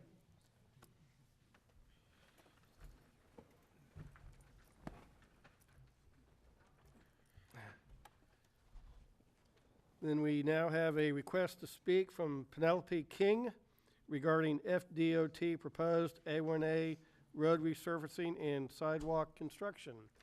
Good morning, welcome. If you could give your name and address for the record. Yes, my name is Penelope King. I live at 114 Hidden Oak Drive in Indian River Shores. And I'm our HOA board president in Bermuda Bay, a community in Indian River Shores. And I'm coming before you as a representative of my community and my town to speak about FDOT's $7.5 million project along 6.74 miles of A1A. The project includes road resurfacing and sidewalk construction on the east side of the road. The sidewalk portion of the project will cost over half the total project cost, or more than $3.75 million. This sidewalk is not wanted by the people who live on this stretch of A1A, and they feel it is not needed. We have 30 communities in Indian River Shores. Of those 30 communities, I've been able to contact the boards of 20. From the large Johns Island to the small Sea Forest, their residents adamantly oppose the sidewalk construction. As an example, in my community alone, we have 119 residents who have signed a petition stating they do not want the sidewalk built. We have a very serviceable sidewalk on the west side, and it is lightly used even in the winter months. Residents who live on the east side of A1A feel they can easily access the west side sidewalk if they wish to walk. As you all probably know, the town of Indian River Shores has one and only one road that goes through our community, and that is A1A. In essence, that is our main street. Mainly due to the sidewalk construction, the project will take an entire year to complete, meaning our main street will be a construction mess for a full year. It will also be a traffic disaster since the turn lane will be eliminated, making our 3-lane road into 2. Then we come to the main reason to oppose the sidewalk. It's a huge expense of over $3.75 million. Surely FDOT can find a project that is worthy of this kind of money. I know there's a group of people who have touted the sidewalk and would venture to guess almost all do not live on the 6.74 mile route. If that is the case, they can easily walk the route by way of our west side sidewalk. Also, if safety is the reason that these people who live outside of Indian River Shores are for the sidewalk, I would think they would first like to expand the present 3-foot bike lanes so that there is a buffer area between the bicyclists and cars, rather than building the sidewalk to nowhere. When using taxpayers' money, it seems to me that we should be good stewards of everyone's money and spend it wisely. The sidewalk portion of this project does not meet that standard. So I'm calling before the Board of the County Commissioners to ask that the board make the official county position the same as the Indian River Shores Town Council position, which is asking FDOT not to build the sidewalk, and that FDOT consider adding 2 or 3 feet to the present bike lanes, which will provide a buffer between the bikes and the cars. Thank you very much. Ms. King. Just for everyone's information also, this item will be on the agenda for tomorrow's meeting of our Metropolitan Planning Organization, beginning at 10 o'clock across the street in Building B. And there will be DOT representatives at that meeting. So the timing would be very good if you wish to come to that meeting. It is open to the public, and the public will be given an opportunity to speak as well. Thank you. Commissioners, we had moved up Commissioner Slurry's item related to this. So Commissioner Slurry, I'll turn it over to you at this point. Thank you very much, Mr. Chairman. Good morning, Mrs. King. Good morning. I would first off like to thank Mrs. King for all her work. Yeah. And there's always for me a big difference when you get a phone call of a citizen whining about something as opposed to a phone call from somebody who's already done a lot of work and is engaged in an issue. And over the last weeks, it's been very clear to me that Mrs. King and other members of the Shores community have been very engaged in this issue. They haven't just come to the government to tell them what to do. They've been working on a solution. They've made sure that they're basically, the vast majority of their community is on board with this solution. And for me, that makes my job a lot easier. The second thing I'd like to note is more personal. I mean, back in the 80s, a long time ago, I understand, but I actually used to bike from roughly the Village Beach Market up to 510 5 times a week for a period of years. And so I'm used to riding on that bike lane. It was a very good road. It was good asphalt, so I enjoyed it that way. But you were close to cars.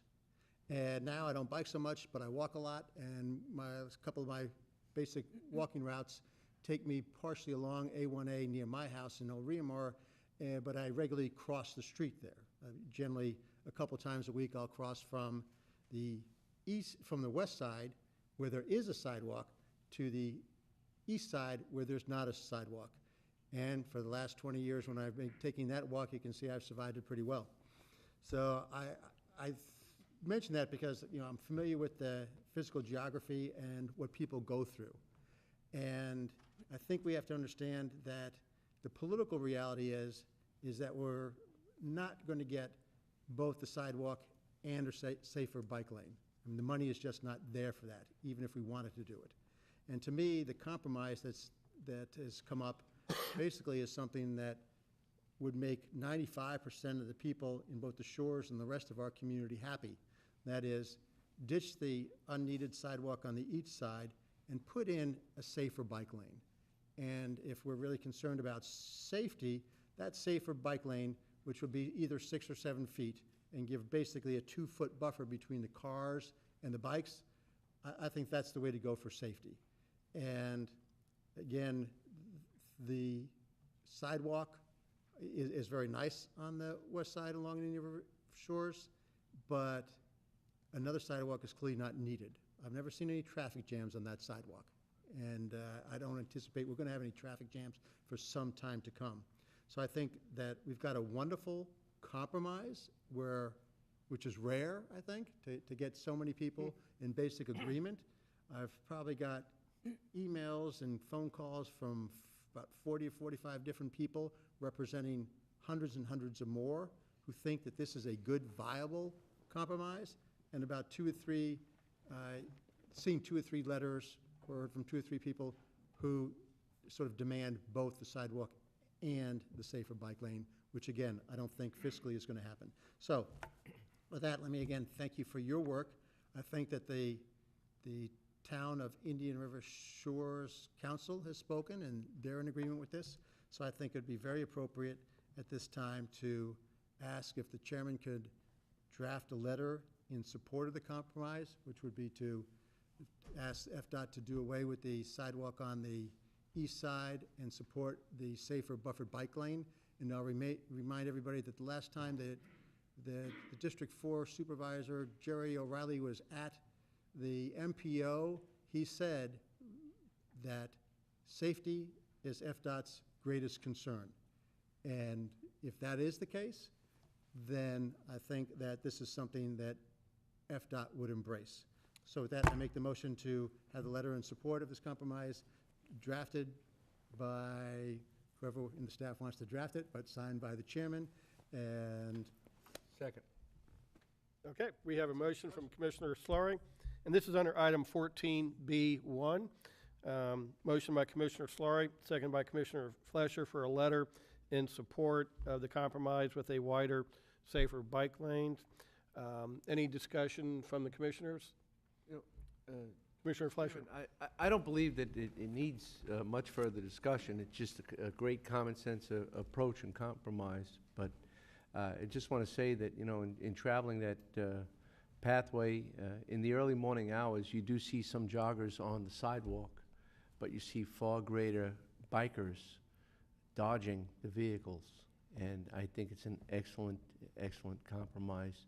And I think it's going to go forward. I don't cite FDOT for moving forward with the conceptual plans and direction of the sidewalk, as that's their commitment. Everywhere there is road improvement, there will be a sidewalk, and they're just following suit through. But I think that your voice and so many others, yes, we've heard from many others, is far consistent with we need bike lanes. I also think it'll promote more tourism. It will promote activities. It will promote bicycling, cycling on a major roadway, and it may be one of the finer things that are done for the barrier island and the roadway that it serves. Thank you very much. Thank you. Is there anyone else in the audience that wishes to speak to this item? We know that I think most of you are in favor of this. Is there anyone that might have an opposing point of view? Okay, seeing none. And Commissioner Slurry, I assume that you're okay if Dylan drafts the letter, I'll sign it, and we'll go ahead and send it off without coming back to the board for approval. Absolutely. And we'll put it under item 7, informational items, after we get the letter done. Jason? We can work with MPO staff and community development staff to work on the letters. Okay, so we'll go ahead and send that out as soon as they have it drafted, and we'll put it on the agenda under information. Thank you very much, Mr. Chairman. Okay, any other comments? Seeing none, all in favor of the motion signify with aye. Aye. Any opposed? That motion carries 5-0. At this time, we're going to take a 10-minute recess. We'll come back at 10:47.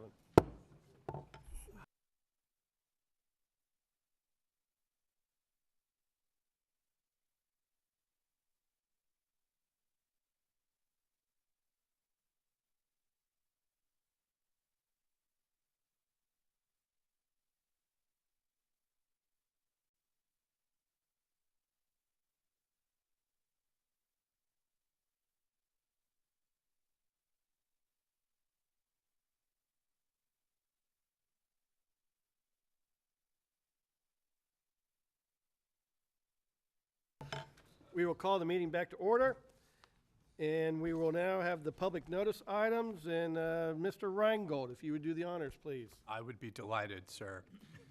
Notice that there will be a notice of a scheduled public hearing for September 18th, 2018. This will be consideration of a land development regulation amendment to chapters 911 and 971 regarding the review and approval process for places of worship. This will be legislative in nature. Second is a notice of a scheduled public hearing, also for September 18th, 2018. This will be consideration of land development regulations, amendments to chapters 911, 912, 913, 914, 915, and 972 regarding the affidavit of exemption and final plat review and approval process, master lot drainage plans for new subdivision projects, affordable housing conceptual plans, early model homes on subdivision construction sites, and medical district side yard setback requirements. This will also be legislative in nature, so those are 2 public hearings scheduled for September 18th, 2018. And with that, I turn it back over to the chair. Those sound pretty sexy there, Dylan. I think we need to prepare for a big crowd when those come up. We'll make sure we have enough room here, sir. Okay. We move to the county administrator matters, the city of Vero Beach property adjacent to historic Dodgertown. And we also moved up my item 14B3, which is just an update on this. And I think, Jason, I'll go ahead and just give a summary of last week and then let Jason go from there. Last week, as you all know, we had a special call meeting. At the end of that meeting, the board voted to make a $2.4 million offer to the city of Vero Beach for the 35-acre parcel known as the Dodgertown Golf Course. That evening at the city meeting, Jason Brown and I made a presentation to the city council outlining our offer and the reasons why we thought it was in the best interest of the city, the county, and the entire community that they should sell the property to the county. As we discussed at our special call meeting, and I know Commissioner Adams was very frustrated with this, we had to negotiate among ourselves the purchase price out in the public. And of course, that meant the developer, who was also interested in the property, could know in advance what we were going to offer. And sure enough, when we got to the meeting, the city manager showed us an email where the developer had upped his offer to $2,430,000, thereby upping his offer to $30,000 over the county's offer. But I will say that, you know, we had some debate about what price we should offer, and I think in the end we made a good decision to go with the $2.4 million. One of the mayor's comments was, if this had been 2.1 or 3, it would be a no-brainer. But the fact we came in at 2.4 gave him pause to think about it, and to eventually the city voted to take not quite, but a 30-day tabling of the issue, and this will come back before the city on October 2nd. And so between now and then, Jason and staff, and that's where I'll turn this back over to Jason to update everybody, but we will be working on refining our proposal and being prepared to go back to the city council on October 2nd and to continue with our push to acquire that property to keep it part of the Dodgertown campus. So with that, Jason, I'll go ahead and turn it over to you. So thank you, Mr. Chairman. Yes, so per the direction we had gotten from the board on September 4th and the actions of City Council, that night staff has begun the process to start working on kind of refining our proposal. We actually did send a draft purchase and sale agreement to city staff yesterday. We want to make sure that we have authorization to move forward with those discussions. We will bring something back to this board, hopefully as soon as we can for approval. We would like to get one of the dynamics that happened on the evening of September 4th was it was kind of like the dynamic of there's a bird in the hand or versus a bird in the bush or two in the bush, and they had a purchase and sale agreement in front of them from the other buyer. I'd like to make sure that we're on even footing there and have a contract and have a full-scale proposal and talk about the things that we plan to do there at the property. Per Florida statutes, if we are to acquire property in excess of $500,000, we need to get 2 appraisals done. We'd like to go ahead and start that process. I'd like to get authorization from the board to move forward with that. There is an appraisal out there that the city had done. We could potentially have that updated. However, it's a city appraisal. We would need to work with the city on getting that updated. Otherwise, we would need to get 2 fresh appraisals on the property. Would like to move forward with that action so that we get that. It's unlikely we can get that completed by October 2nd, but we can get that moving down the road so that we are well on the way for the due diligence period. And I think we can offer a faster closing to the city than the developer has so far. And then the discussion on needing to have things more fleshed out. We have, staff did send the board kind of a conceptual framework of what we would do with the property. We will continue to flesh that out and make things more specific. If the board has any additional thoughts on that, we welcome those, and we can try and work that into to our proposal. I would like to, we're shooting to bring something back to the board next week. I don't know we'll be able to have all the pieces in place, but we're trying to get that done so that we have something, that we have a package that we can present to the city council as part of their agenda backup, rather than going like we did last Tuesday and say, hey, here's our offer. We'd like to be on even footing there and make sure that we've got the full proposal before them. So this conceptual framework that community development staff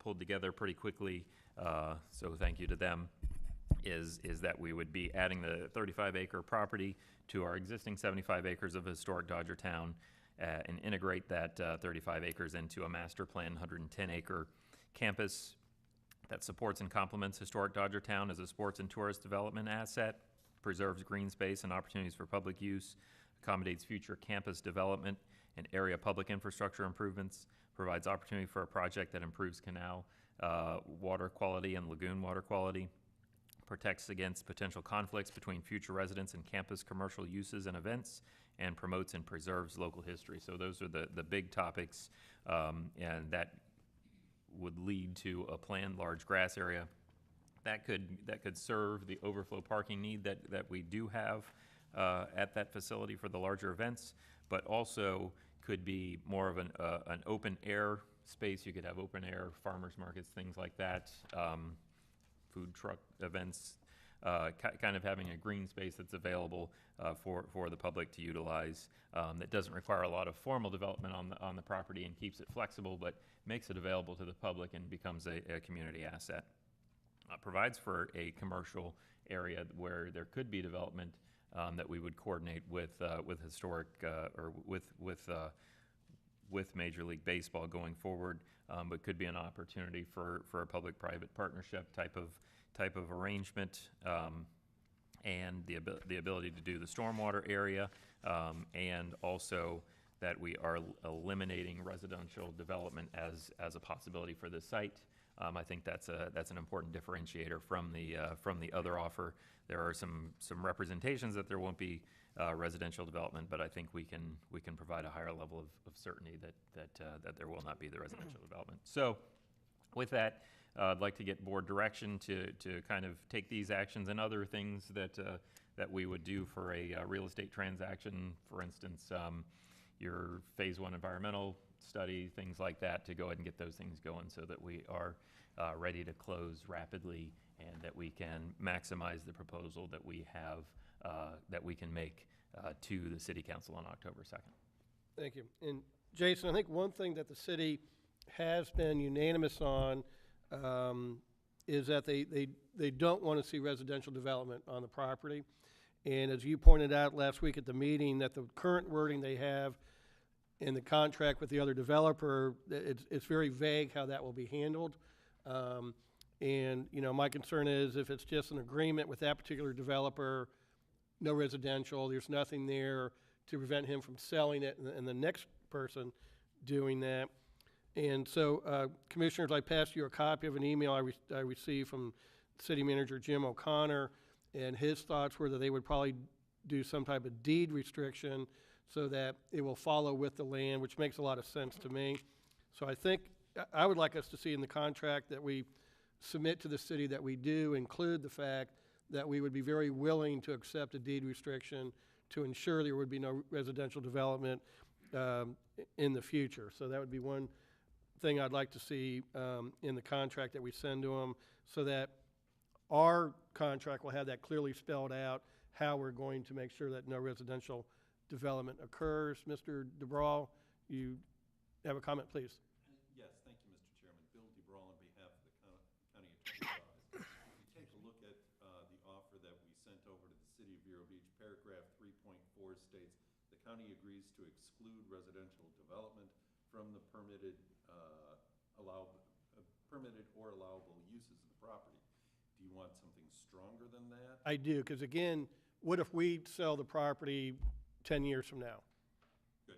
Then the next person, they're not bound by that agreement. So I would like to see the wording that the county is acceptable to a deed restriction to ensure that future residential development will not occur. If the board concurs with that, so, but I do want the stronger language. I think that'll help our position. Commissioner Flesher? No, Mr. Chairman, thank you, and agree with all that you have just set forth. You know, one thing that troubled me during the hearing over at the City of Vero Beach was that the applicant said very clearly that this was the highest and best use for the property. And I just wanted to share that I don't believe that that's the case, as we have so many hotels. We have well over a dozen plus in the nearby area. But you can stop by any exit on I-95 and find the hotel of choice, but you can't find quality green space that can add to our environment, our community, and what was talked about by one of the presenters early on in that meeting. And with that, I can only imagine, just looking back at maybe the colder climate of my origins, a place called Central Park, where, you know, if that had been left to development and to the same thing that happened to the east, west, and north and south of the island of Manhattan, that I don't believe that there would be any reason to go to the island of Manhattan for any respite or relaxation or environmental interest. So I imagine there must have been great debate way back when. That was many, many years ago, long before our time, long before anyone's time that's living. But in essence, it was done, and it was done for the right reasons. So I just want to say that although that was done with a conservancy, this, by your local government, can ensure that we have something for future generations and be able to bring something more to the table for any further advancement of the property known as Historic Dodgertown. So I want to say that I would refute that that was the highest and best use, because what form of currency do you place on what we have here in Indian River County? Thank you. I think the other important part of this too is that I've been to 2 different meetings of the City Council in our special call meeting, and what I'm hearing from a lot of the residents is, what is the rush? What is the hurry? Why are we doing this so fast? And I think one benefit of the county owning this property is we're in no rush. We can take all the time in the world we need. We could have, you know, a dedicated workshop to look at ideas, what the community wants for the property. We have a lot more options putting it under the county ownership. So I think that's another big part of this concept. And then separately, commissioners, I'd just like you to maybe keep in mind to keep Tuesday the 25th available in case we need a special call. Hopefully we'll have everything wrapped up by the next meeting. But if not, I think this is critical and important enough that if we do need to have a final meeting before October 2nd, I'd like to see if you all would just try to keep October 25th open on your calendars. Commissioner Zork. Yes, thank you, Mr. Chairman. A couple of items. One, I think it's pretty, let me back up to 2014 when at that time Chairman O'Brien had a item on the agenda, discussion of, I believe it was 2014, about Dodgertown, some of the vacant parcels, where we're to look at acquiring that property, and then there was some discussion of the DT Commons to the north, and trying to track that down and watch some of the video clips from then. So back then I was in favor of doing something. Fast forward now, we're 4+ years later, because of a applicant has come. The city's had it on the market actively for years.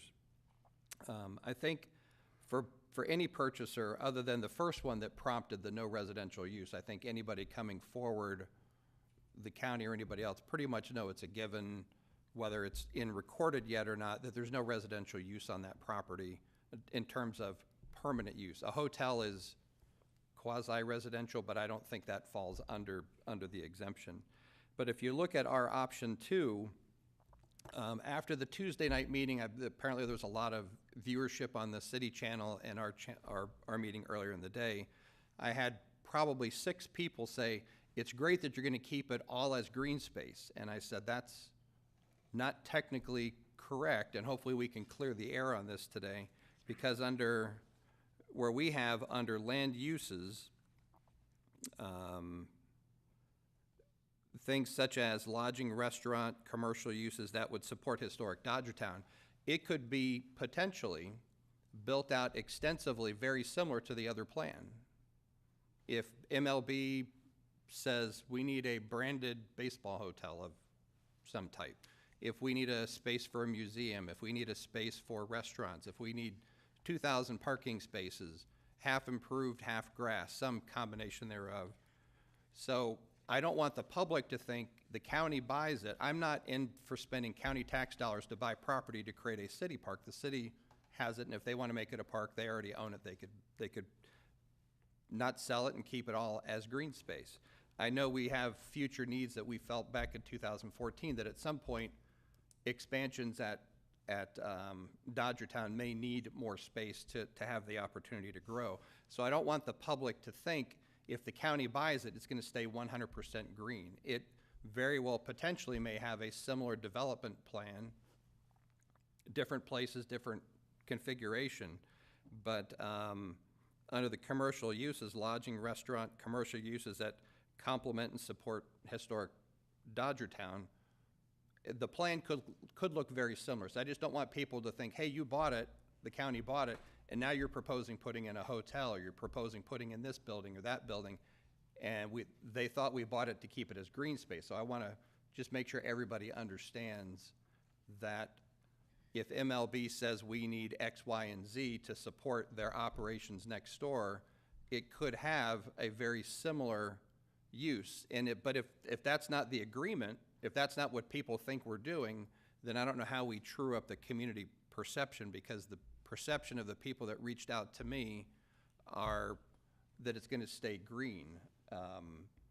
And that may or may not be the case. We can't guarantee, because we don't know. We have an upcoming meeting with MLB to kind of go through their wish list of things that they might need, but we don't know exactly what that'll be till that takes place. And then we could have that meeting on the 25th if we have to, better understand what it is that they need. And if we do the appraisals, I think I've not seen any illustrations of the parcels described that have all the encumbrances listed that would be essential for an appraisal. I did go out there and I did verify that there is at least one city drinking well on the southern portion of the property. And again, remembering what we had to go through across from the high school, there's a well protection zone that's fairly extensive. I couldn't tell if there's a second one, if it's active or inactive, also on the south end. So to get an accurate appraisal, you have to include what all do you want them to look at. And I think the reason the property value is as low as it is because there is no residential use. That's the easiest thing to take off the table, but all the other uses would still be permitted, to my understanding, that if we do an appraisal, the only thing in highest and best use, and that's an appraisal term, that's not how somebody's going to use it, but an appraiser would look at what's the highest and best use of the property to determine what is the value of the property.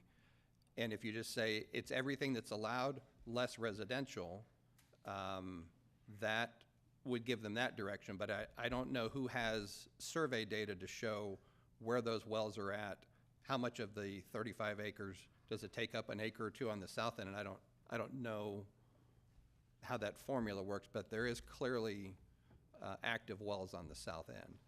So I think, yes, sir. There is a survey that has been included that will be reviewed by our county surveyors. Okay.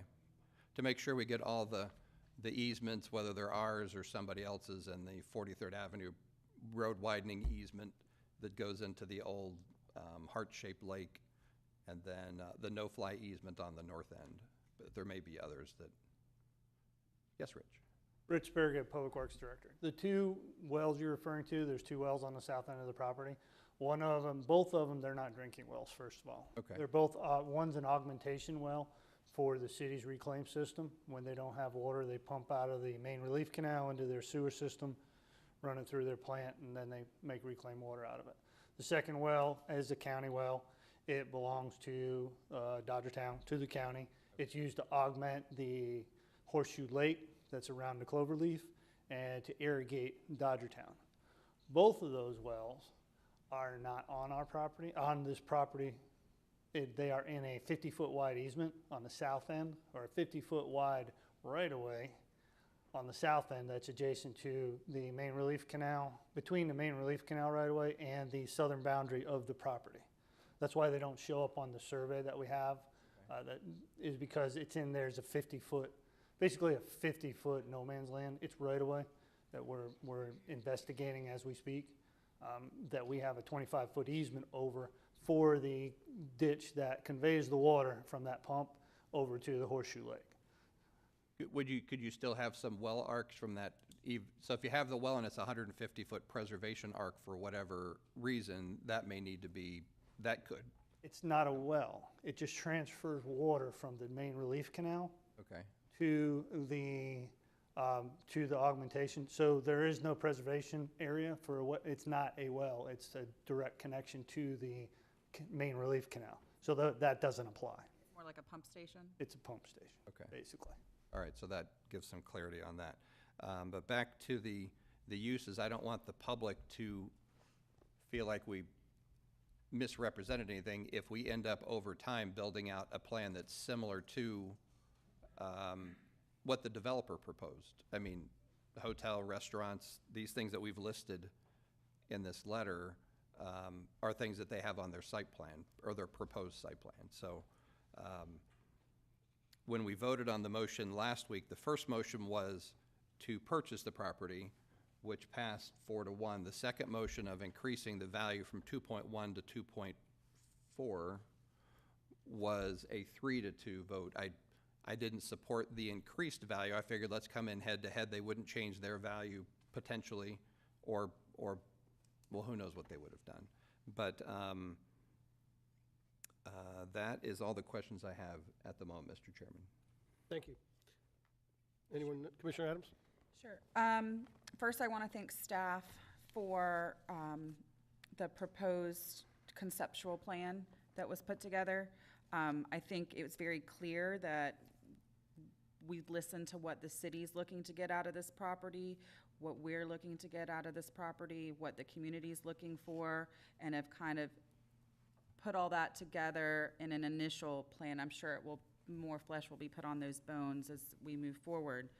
But there's room for all these multiple elements. I mean, it's a large piece of property, and we can do multiple different things there. It doesn't have to be just one thing for one person. It can be multiple things. And that's really why we should be here. We should be here to create a vision and be involved in how our community should look in the future, 30 to 40 years from now. I think we're doing the community a disservice if we simply focus on the next 5 or 10 years. So I'm very glad to see this plan coming together. But we do need, in order to make all this happen, in order to do take the time and the input that we need to make something like this happen, we have to have willing partners, and we have to have open conversations, and we have to have trust on each side that we all want the same things at the end of the day.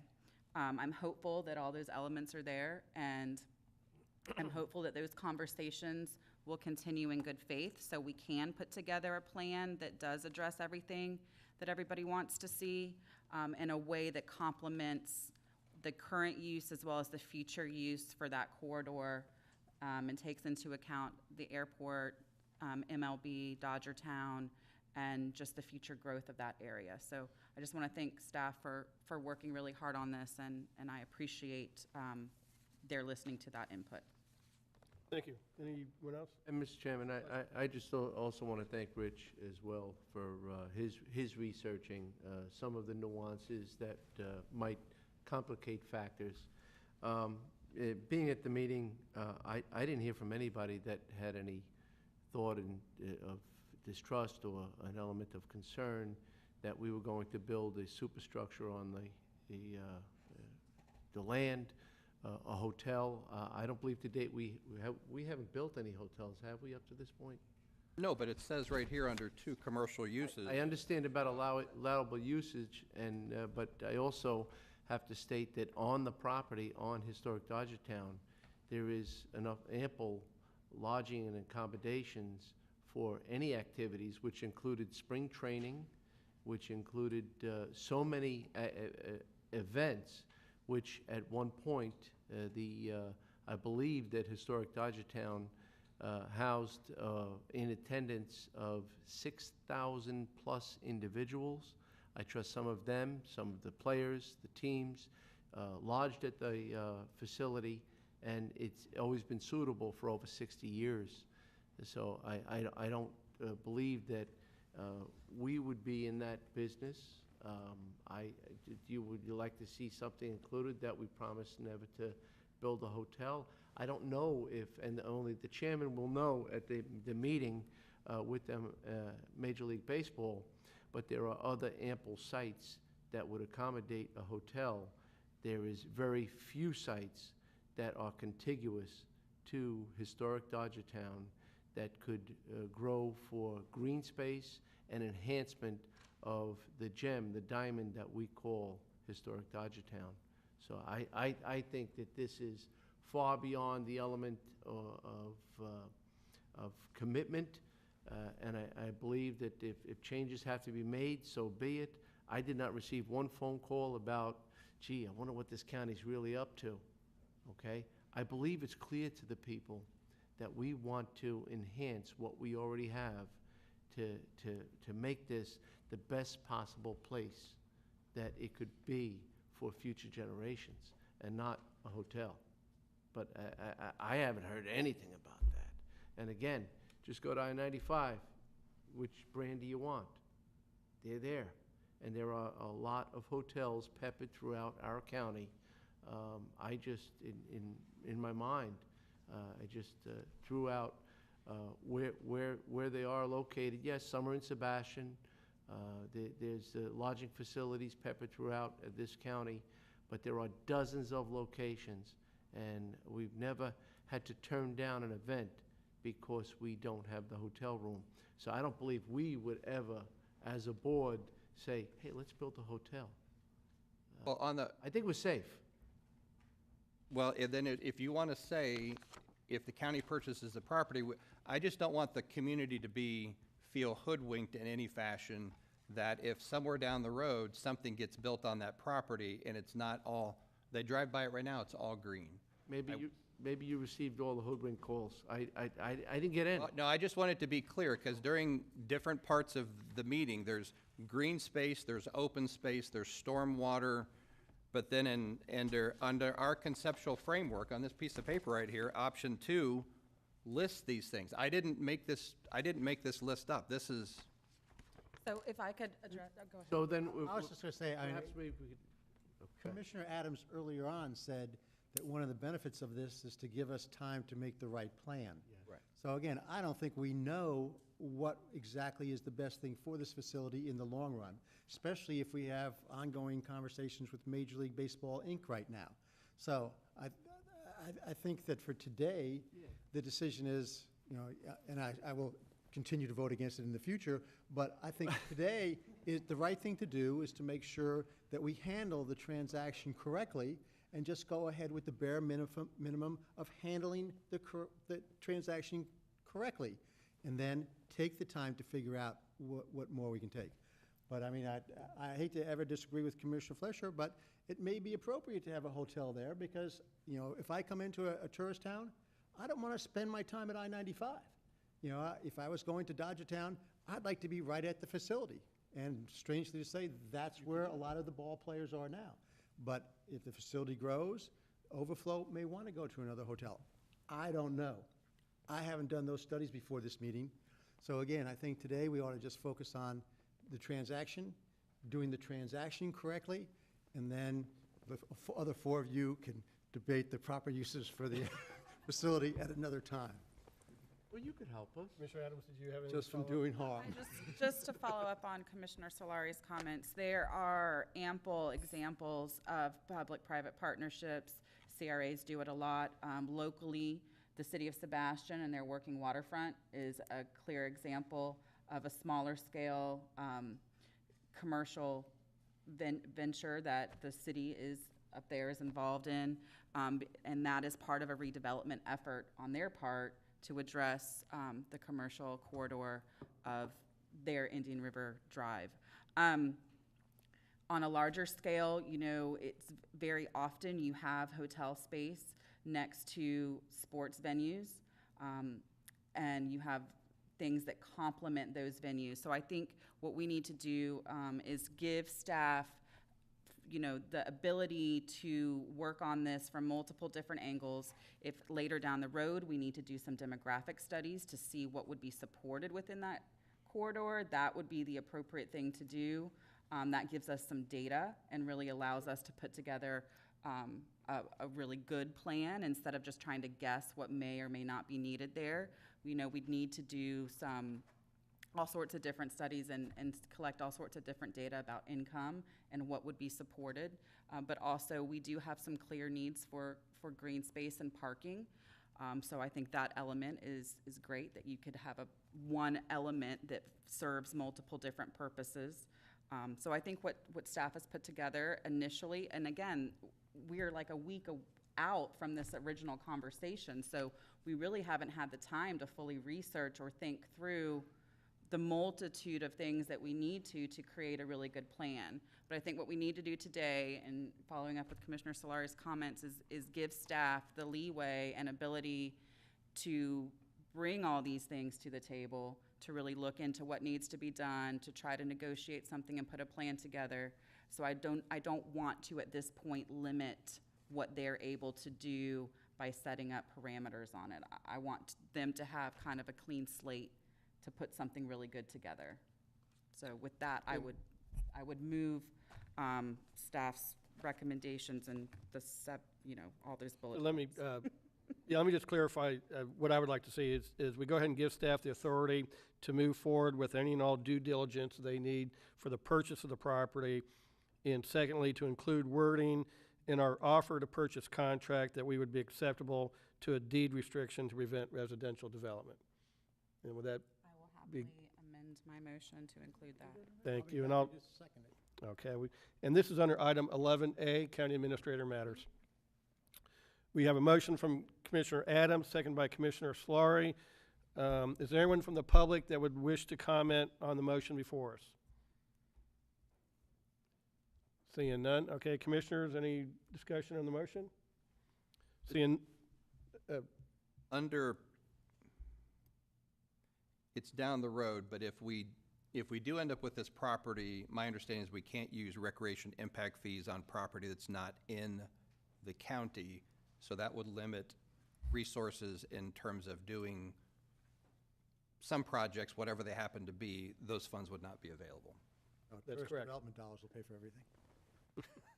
Let's not open that up Right. again. That'll be in the city of Vero Beach. There's a All right. motion on the table. we have a motion. Dylan and Jason, everybody clear with the motion? Okay, Yeah, if after the vote, I just want to have a closing. you bet. So here we go. All those in favor of the motion signify with aye. Aye. Is there any opposed? That motion carries 5-0. Jason? Yeah, one of the things that hasn't been important for some of the city council members is the economic development opportunity of this sale.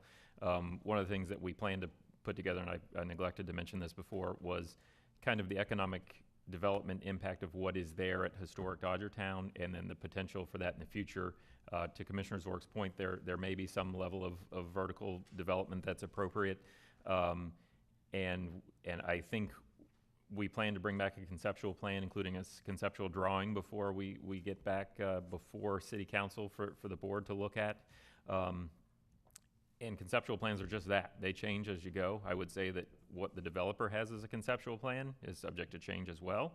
But I will say that the differentiator that the county has is any development we do there is going to be something that complements, not as just compatible with, but something that complements historic Dodgertown and facilitates what is there, while at the same time respecting the history of the parcel and Whereas I think some of the parcel may be appropriate for development, I think we're going to have a continued need for some green space there for the needs of the facility. So I think what we end up doing there will definitely have a green space component.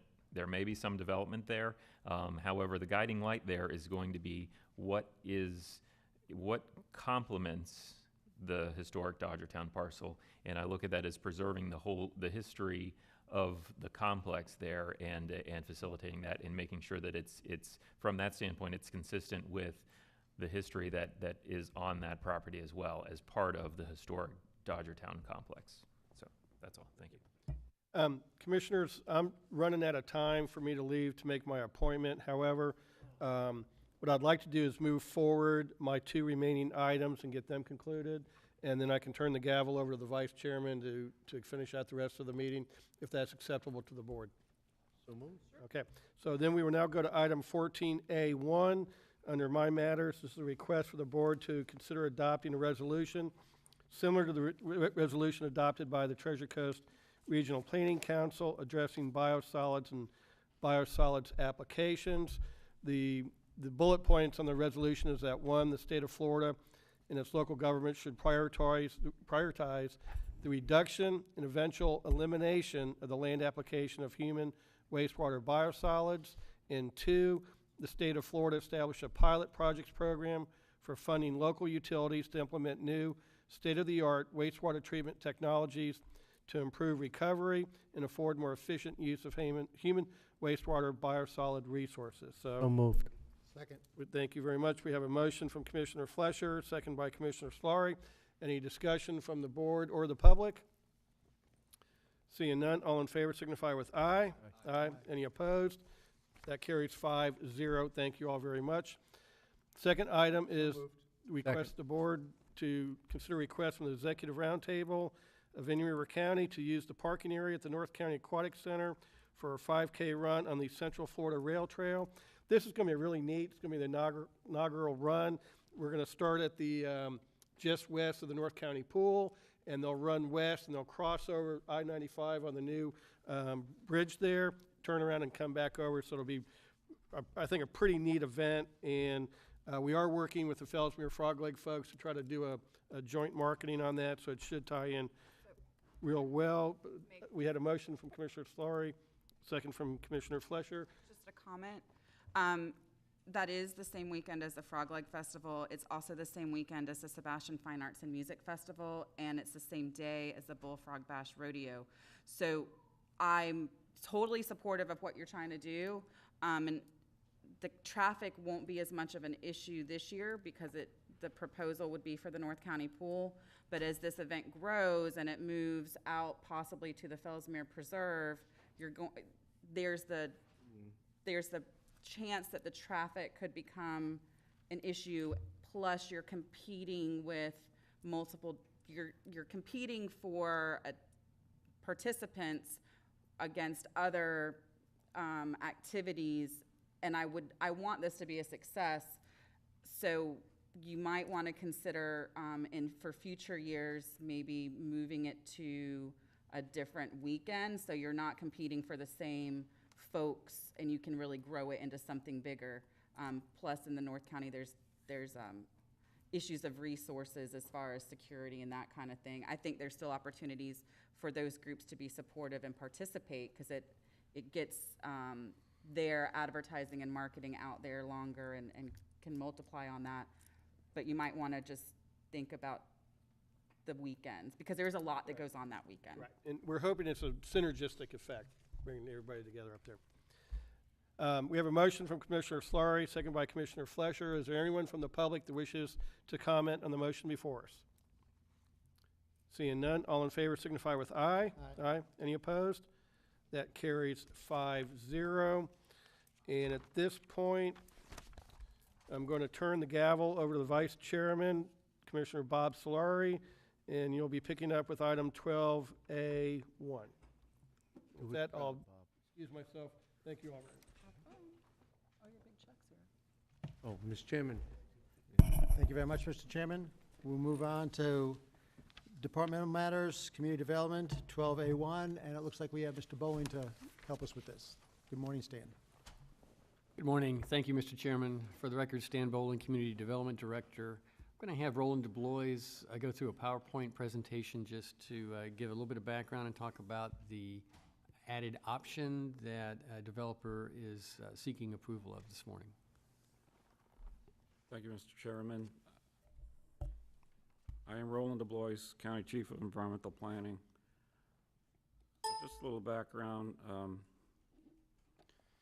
This pertains to an agreement with Redev Group that came before the board back on June 12th that was approved by the board. It relates to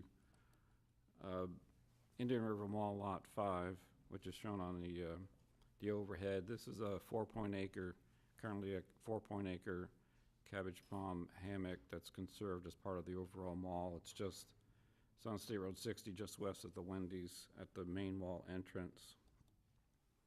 Back when the mall was approved for development back in 1994, under the development order, this cabbage pond hammock was set aside as a condition 17 of that development order.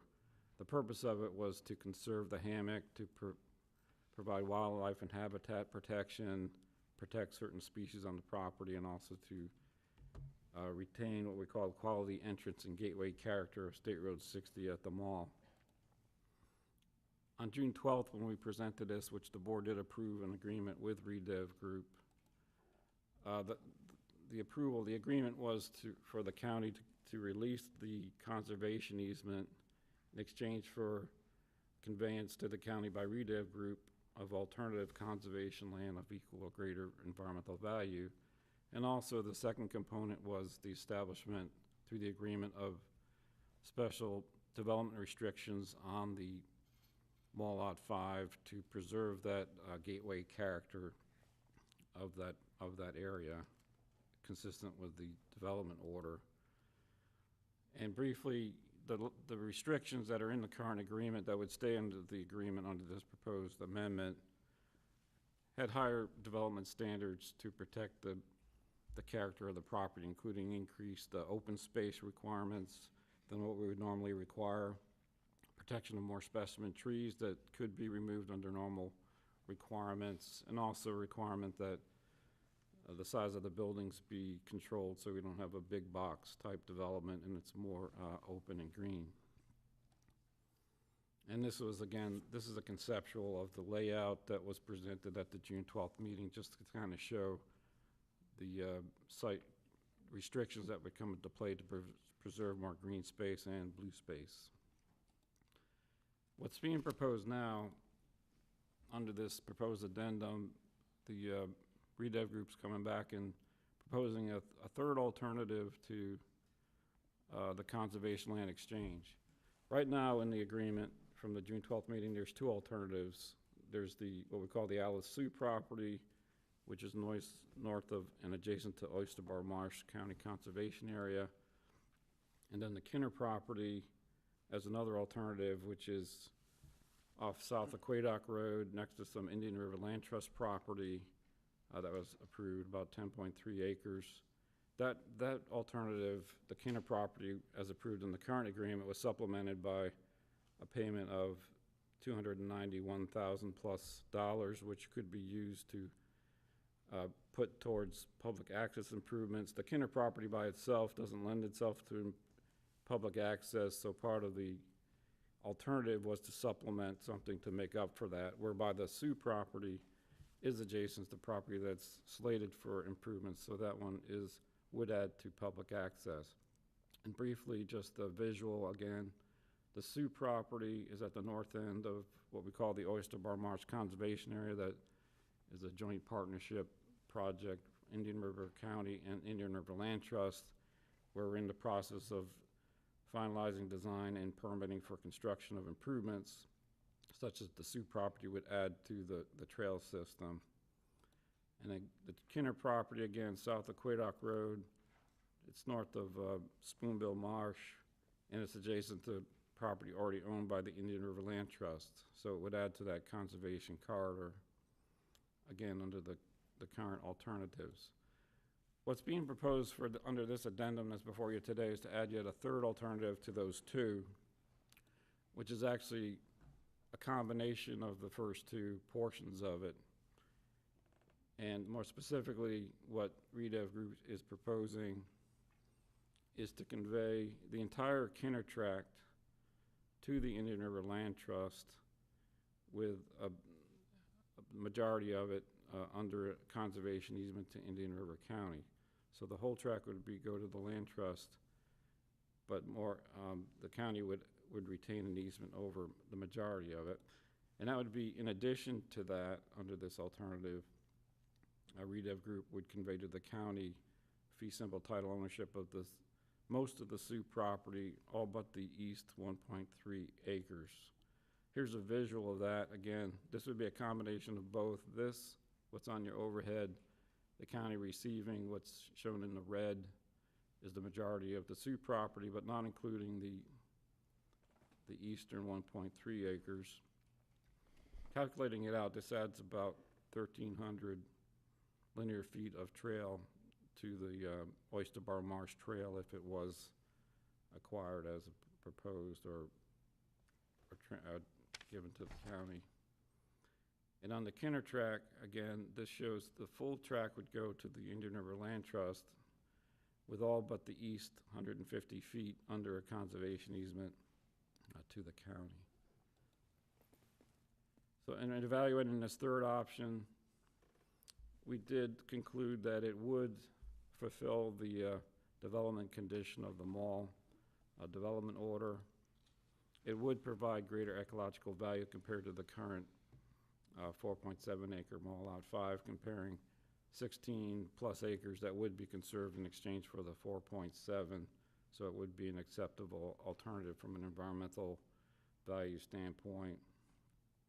And as I indicated earlier, this third alternative would provide a public access option that we currently don't have under the Mall Lot 5 Hammock Preserve. And because the Sioux portion of this third alternative does provide the public access, the component, there's no component in this alternative for the supplemental cash conveyance to the county for public access on other properties because we feel it would be covered under this alternative. So in summary, this adds a third of the three alternatives. It still gives the REDEV Group the option of which of those three alternatives would occur, coupled with the on-site special development restrictions to meet the conditions of the intent of the conservation. So we do support and we accept from a staff perspective and recommendation that this is a viable third alternative, and we would recommend approval of it. We do also recommend that the addendum document be subject to review by the county's attorney's office for legal sufficiency. Thank you. Thank you, Roland. Any questions of staff? I've got one on the Kinnear property. Can you show up that map again? The portion to the east that's not subject to the conservation easement, and why is that? I think we have both Ken Grudens from the Land Trust here and also the representatives from REDEV Group, but I think the reason for leaving that off was for the appraised value, or to retain an appraised value that would meet the Land Trust appraisal process to help facilitate the transfer. If in other words, if the entire property was under easement and conveyed to the Land Trust, it might not support the appraised value of the property that helps facilitate the value for the exchange. I take it that that's because it could be developed. Under an appraisal standpoint, it's got the development value. Practically speaking, the whole property would go to Land Trust, and there's no practical reason why they would develop it, but that's fine. This would only guarantees the under easement portion, but we feel that it's quite apparent that the entire property would more likely be conserved. I'd feel better if I knew that the Land Trust had no plans ever to develop it. If anybody from the Land Trust wanted to say that, I'd be happy to. Look at that. Good morning. Good morning, Commissioners. Ken Gruden's Executive Director of the Indian River Land Trust, 80 Royal Palm Point, Vero Beach. This property is a property we've been looking at trying to acquire for a number of years. As you saw, it's north of property we own, and it's south of property we own. And we're trying to create a conservation corridor up and down the lagoon, and this would add to that. We currently have over 10 miles of shoreline in the lagoon, of which we have no plans to develop any of that land at this time. And specifically, we have no plans to develop this portion of the property either. Again, it seemed like the reason for limiting the easement was so that there was still value left. When we purchase a piece of property, we cannot pay, just like the county, really can't pay above appraised value. Maybe a little tiny bit. I think the county has about a 10% margin there. And if an easement was put over the whole property, it would devalue the property, threefold. And then we could pay that lower price, but then I don't think it fits into what the developers sort of how they see it in terms of making them whole in this transition. But I'll let them speak to that. But no, to answer your question, Commissioner, the Land Trust has no plans to develop that property. Great, thank you very much for that. At this time, I'll ask if there's anybody from the public who'd like to speak on this issue. Come on up. Name and address for the record, please. Thank you, Mr. Chair. My name is Bruce Barquette. I'm here representing Redev Group, the developer and the author of this proposal, and I don't have anything to add other than what Roland said. He covered it very well. If you have any questions, we can answer them. Any questions for the speaker? No? Thank you very much. Mr. Chairman? Yes, sir. After hearing Mr. Ken Gruden's affirmation and all of Roland DeBlois' supporting background, and Roland, we appreciate you looking out for the interests of the land, and it was very thorough. I'll be happy to move staff recommendation Thank you very much. We have a for this option. motion from Commissioner Flesher, second from Commissioner Adams. Any other questions or comments? All in favor, say aye. Aye. Any opposed? Passes unanimously. Thank you. Next, we have Emergency Services, 12B1, request for sole source to Communications International, Inc. for the Public Safety Communication System FX Software Services. Good morning, Chief. Yes, sir. Good afternoon, Chief. Yes, sir. Good morning. Hello, all. All this does is identify CI as the sole source for Harris products and the Harris upgrade for the system, for the 800 megahertz system. Thank you. Any questions for the Chief? Move staff recommendation. We have a motion, did I hear you first or second? From Commissioner Adams, second by Commissioner Flesher. Anybody from the public wish to speak on this matter? There being no one from the public, all in favor? Aye. Any opposed? Passes 4-0. Move on to 12B2, approval of an interlocal agreement between Indian River County Board of County Commissioners and the School Board of Indian River County concerning public evacuation shelters. Chief, you're up again. Yes, sir. As you are aware that there has been a change in the philosophy from the State Department of Emergency Management. That was a nice way of putting that. I try soft. to be politically correct when I can. I'm sure toward the end of this conversation I will not be. So just fair heads up.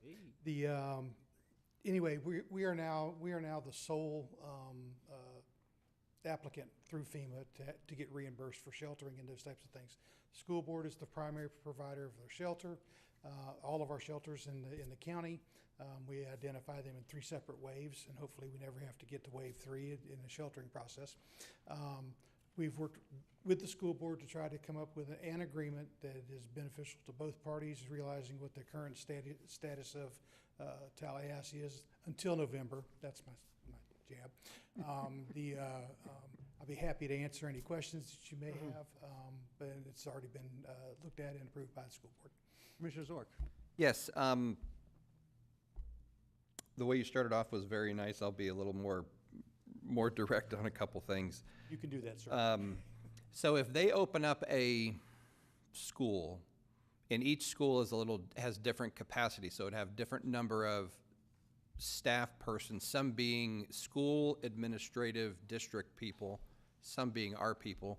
Do we have for lack of better words, a rate sheet? If they have a 3 cafeteria workers, 1 assistant principal, 1, I don't know, some other staff. Do we have like a rate card of what they're going to be billing us under for those types of services? We have identified the number of people that the school board needs to provide for that shelter, whether it be maintenance people, cafeteria workers, administrators, whatever. And also to provide check-in and those types of things. Right. So that has been identified for each one of the shelters, depending on the amount of evacuees that they can take.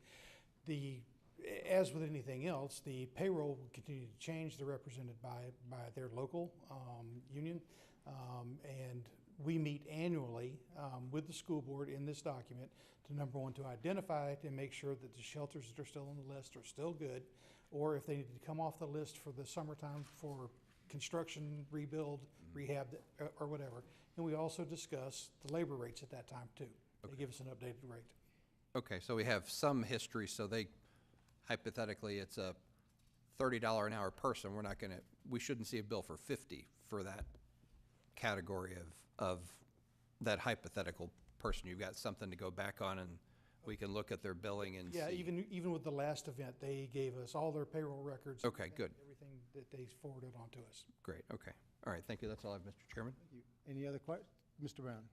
Yeah, and I just want to say that this is a reluctant approval from staff. I think we don't have a choice because of the determination that DEM has made, that we are the eligible entity, so we need to submit the cost for IRMA from the school board, for instance.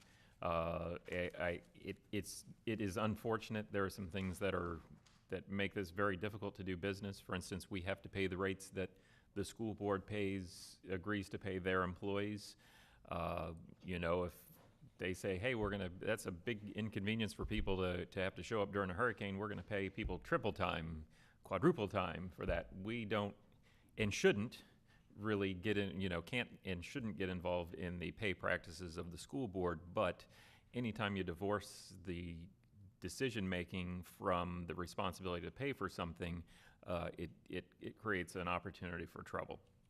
I think we need to look at our own pay practices in some instances for emergency work, but we will be subjected to reimbursing another entity for overtime emergency work pay practices that are more generous than our own, and we'll be on the hook for those. And anything that is not FEMA reimbursable for numerous reasons, that there is not a locally declared emergency.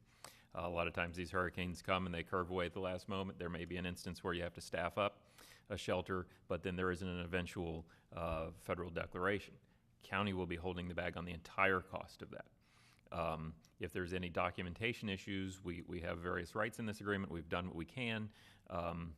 But if there is something that FEMA says, well, that $50,000 worth of stuff, there's not sufficient documentation, we're not reimbursing you for that. The county is going to be on the hook for that. Now, I will say, this is no reflection of our relationship with the school district. I think the school district has done a great job running these shelters for us. They have been asked to do more in the last couple storms than previously because of, there are certain things that used to be done by volunteers that we don't have those resources anymore from other partners that we work with. So the school... That was the politically correct. There you go. I'm trying really hard here. So the school board has been asked to do more. They stepped up incredibly over the last year. So I don't want to say that anything bad about the school board in that. It's just the way this has been set up is there's lots of reasons not to do it this way. We've been told this is the way it has to be. So we are recommending recommending approval of the agreement, but it doesn't mean we do not have concerns about the potential problems that this could create. Thank you very much, Mr. Brown. And Mr. Brown, what you're stating, thank you, Mr. Vice Chairman. Mr. Brown, what you're stating is there truly is no option. This was something that's not with the school board, it's with the state, and we have to live with what we have to provide for our community. So with that, we have to, with the same reluctance and reservation that we all have shared, be happy to move staff recommendation. We have a motion from Commissioner Fleischer. No, I'll be happy to second a second from Commissioner Adams, and I could tell that she was thrilled by that, by the voice. I'll ask if there's anybody from the public who'd like to speak on this matter. There being none, all in favor? Aye. Any opposed? Passes 4-0. Thank you very much, Chief. We'll move on to county attorney matters, City of Fellsmere, and the Sebastian River Improvement District conflict resolution. Mr. Reingold. Thank you very much. The Council of the City of Fellsmere recently adopted a resolution initiating the conflict resolution process with the Sebastian River Improvement District under Chapter 164 of the Florida statutes. The heart of the matter is that the district has proposed to impose discharge limitations for properties within the Lateral D watershed, which includes property within the city on a case-by-case basis. The council disputes the district's authority to regulate stormwater discharges from the Lateral D watershed into the Lateral D canal. Per the statute, the city has notified several governmental entities, including FDOT, St. Johns River Water Management District, City of Sebastian, the school board, the Vero Lake Estates Water Control District, and Indian River County. Under the statute, within 10 days after receiving the certified letter, the other governmental entities may elect to participate in the process, but are not entitled to control the timing or the progress of the process unless they themselves become a primary conflicting governmental entity. The statute sets forth a three-step process for the dispute resolution. The first is a meeting amongst the chief administrative officers. The second is a meeting with the full boards, and then the final step is a full mediation.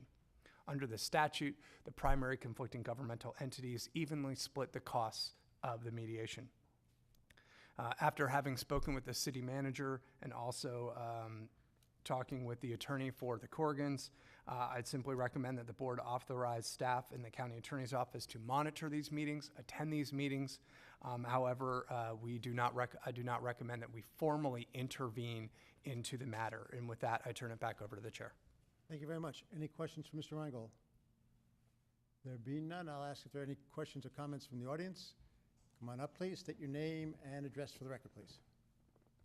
Good morning. Jason Nunemaker, City Manager, City of Fellsmere. Do you want work address or home address? Whichever you prefer. As you're the city manager, you're more than welcome to give your work South Orange address. Street, Fellsmere, Florida. I figured I'd come and kind of let y'all know why we initiated this action since we invited y'all to the party.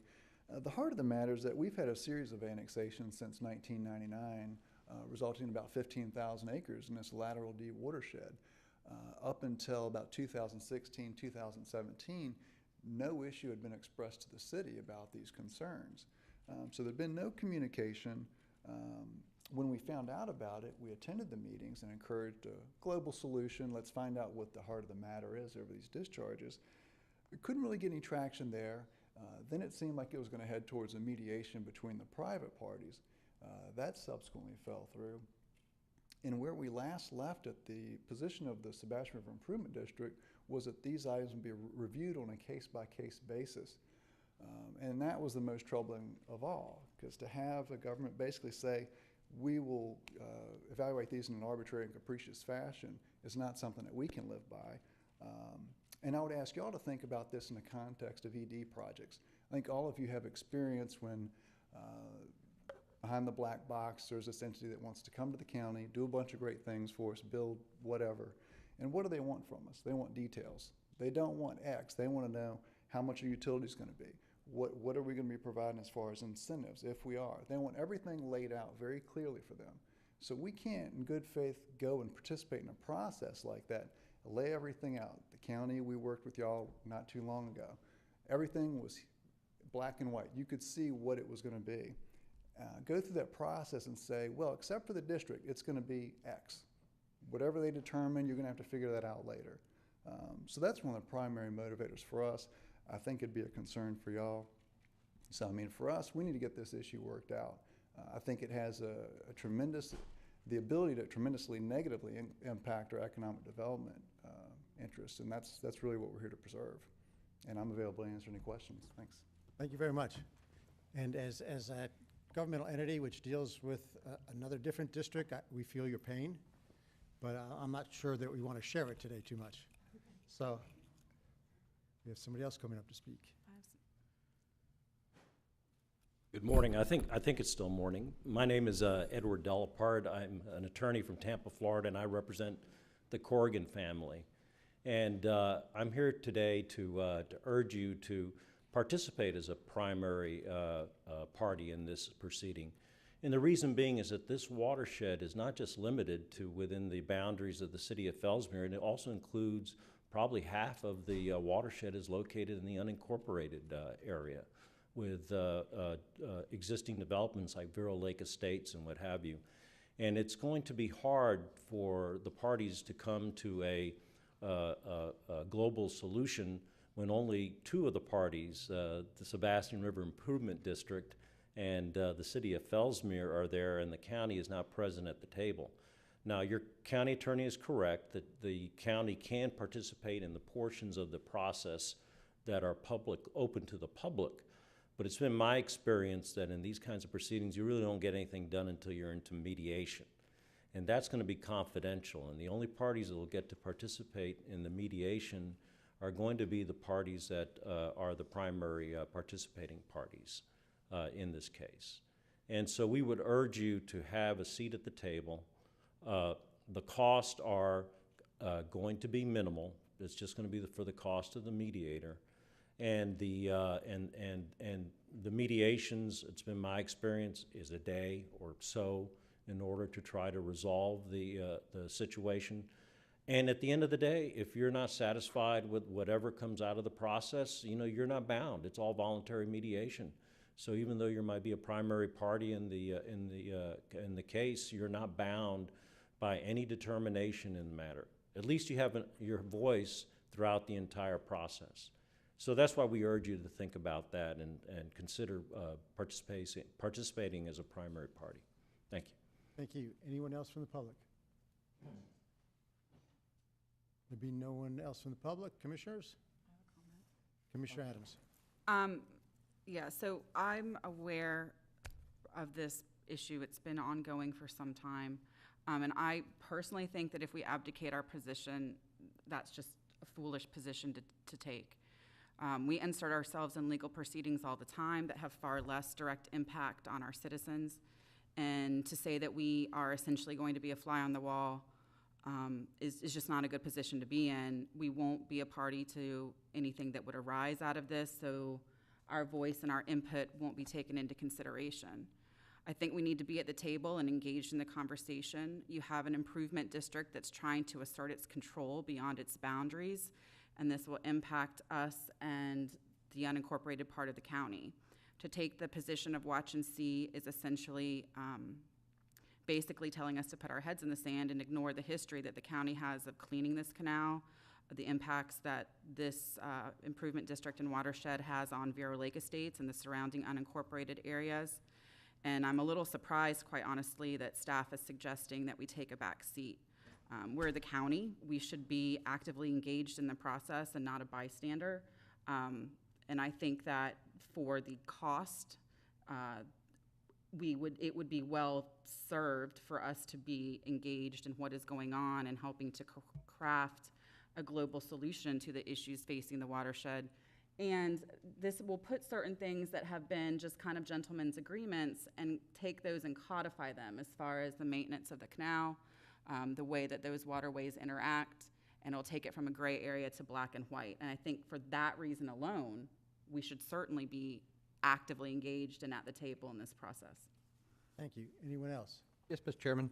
I agree with what Commissioner Adams has said. I have some other areas of concern to why I think we need to be at the table. One, the Vero Lake Estates community, as well as some school district properties and other developments that have happened around that use the lateral D canal, are using allocations greater than the 2-inch standard that applies for kind of their modeling. So if you have, I wouldn't want to see Vero Lake Estates have to, if during the process to make up the shortfall of the flow, if they go, well, you were granted 2.5 or 3, but we're going to take you back down to 2, and you're going to need to store that 1/2 inch of the Vero Lake Estates community within the Vero Lake Estates community. That would be a significant expense, and that could be part of the solution that would be worked out in the kind of closed-door mediation that we wouldn't be a part of. So again, I'd rather be at the table guiding the discussion. If we get down to the end and we don't like the options that are presented, we don't have to go forward with it. But I think preserving some of the things we have in drainage capacity and VLE, to me, that would be, and the cost to remedy that would be significant. I would rather be at the table helping preserve that item, and as well as the items that Commissioner Adams had brought up. So I would, and I've expressed this to staff in some of our discussion meetings beforehand. This isn't new. There seem to be different allocations to different entities at different points in time, and I don't know what the rhyme or reason is behind it, but the standard allocation, if you're working with any river farms, they are pretty consistent in what you get in terms of drainage. And up in this district, the numbers from what I've had in discussions seem to vary from that, and at some point that's going to get reconciled, and I don't want to not be at the table if that happens. If I may, though, interject on one issue. This board intervened in a Chapter 164 proceeding several years ago in a matter that involved Indian River Shores and the city of Vero Beach. We had several attorneys representing each party, and I do recall that the attorneys at the table got together, analyzed the statute very closely, had conversations with Pat Gleason at the Attorney General's office, and we came to the conclusion that even the mediation portion of the process was open and subject to the Sunshine Law. And I remember we had that meeting, I think at the Heritage Center in that mediation. So I've heard today from a private attorney saying it's closed confidential mediation, but my recollection was that that was open and subject to the Sunshine Law. If we do intervene, we're just going to have to settle that issue between the parties, because I'm just a little bit apprehensive about the position has been stated today about the nature of how the mediation is conducted. Well, even if the mediation is open and part of Sunshine, you're still not a party to the mediation where you can participate in crafting the outcome. I agree. I just didn't want for part of our reason to get involved is don't worry, the third step's confidential, private, no one will see what's happening. I just want to make sure I stated my position on that. And I understand that. I want us, though, to be an active part in crafting the solution. I don't want us just to show up to the meeting and be part of the audience. That's where I am. This is very important. This sets precedent for how we interact with water control districts, improvement districts throughout the county. It's a simple process, a 164. It's not like we're going to court on a lawsuit. I mean, this is really the easiest way for us to start addressing some of the ongoing drainage concerns, especially as development happens across the county. We really need to be actively engaged in this.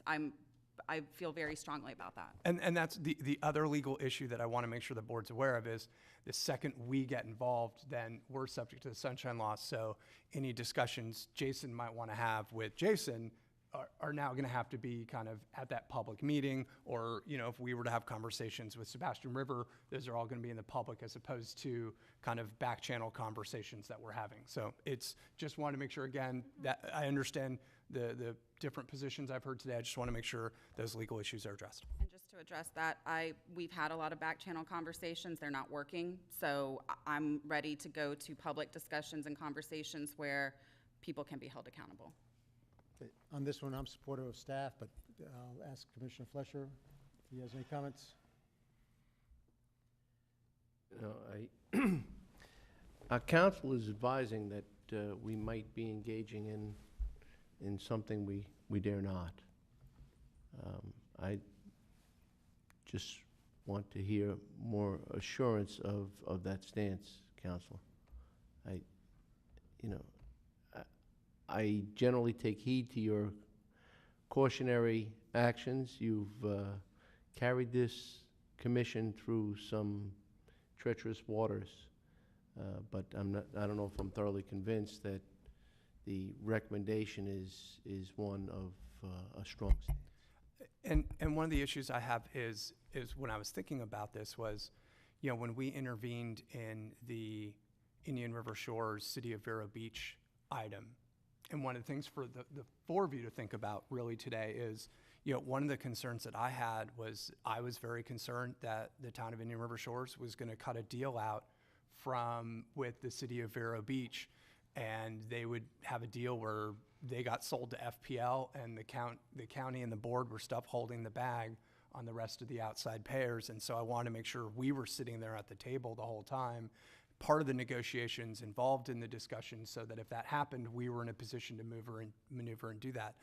The one thing I just didn't get in my conversations with the city manager or with the attorney representing the Corrigans was a better understanding of what's the deal that's going to get cut, that's going to get us, the county, holding the bag that puts us in a bad position. And there may be one, I couldn't get a sense of what that was relative to the situation where I felt we were in a bind if we didn't get involved in the Indian River Shores Vero Beach issue. So I hear the benefit, and as far as our possibility of loss, what would be a possibility of loss of engagement? Well, I think when I had a conversation with the parties, I think the issue was, and it's certainly one for the board to decide whether they want to do it, was, what's the county, what are you looking from the county? And the concept was, well, we're looking for you to kind of financially, step into the issue and help, pay for the solution of the problem. If this board wants to pay for the solution of the problem, this board can certainly do so. But I just didn't know if it wanted to kind of negotiate that as part of this process. Well, just to make a comment, we already pay to maintain the canal with the improvement district and the property owner. And that's not anything that's been codified. That's a gentleman's agreement. And quite frankly, the improvement district has taken the position that when they want to exert control over this canal, they do. And when they don't want to exert control over this canal, they don't. So it's time that we have this 40-year gentleman's agreement put into writing and clearly defined as to who does control it and how that whole thing works. I mean, I understand the concern with loss and having maybe to foot the bill on some improvements at some point, but that's the joy and benefit of mediation. You can agree as to how those costs are split if it even comes down to that. But if we're not at the table and part of the process, they're just going to, then we don't have the ability to figure something out and negotiate something. We just take what's given to us. I just don't see us being on the deep end of the dream pool on this one. Well, I think we're winding down on this one. I'd be happy to accept But the county administrator, it appears he had something, Mr. Vice Chairman. Yeah, just to the point, I think we can sympathize with what the city and what the property owner's dealing with, that I think, it would be better if the improvement district were acting in a better manner. And I can understand why they're trying to get there. My worry is if the county becomes a party, are we going to end up being part of the solution, as in financial payment for the failing of the entity that exists to provide this drainage? So I'm a little worried about the county bailing out the improvement district for their lack of good governance. And we may be part of the solution at the end of the day. I'm just worried about getting committed to being part of the solution. If the two parties work something out and say, hey, we think we can make this work and we'd like the county to take X action, we can still consider that. There's no reason we couldn't, but I'm just a little worried that we get cut into a deal where, we're going to agree that the folks in Vero Lake Estates can't put as much water into that canal as they could before, and now those folks get to sue us for a taking rather than suing the Sebastian River Improvement District for a taking of their property. So I think we just need to be careful in how we move forward, that we don't obligate the county in a way that could jeopardize the county taxpayer. One more Sure, Mr. Zork. question from Jason or Dylan or both, and Rich may chime in on this. If the allocation of Vero Lake Estates, which is one of my primary concerns, if during the mediation we're we can comment under public, but we're not part of the mediation. If they were to roll back the Vero Lake Estates to the 2-inch number, and that solves the parties at the table, if that solves their problem, we then, by default, have to solve that problem on our own. Or potentially, or in other words, if they reduce the flow out of VLE back to the design standards of 2-inch, and we're not at the table to say, no, we want to keep that, if that solves their problem and they're the parties involved, how would we remedy that after the fact?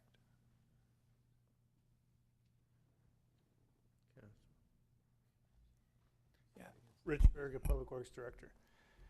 They would be hard pressed to come back to us 30 years later and say, oh, you can't discharge this amount. We're there. That project has been there for years, Vero Lake Estates. We've done changes to the system over the years with permits from Sebastian.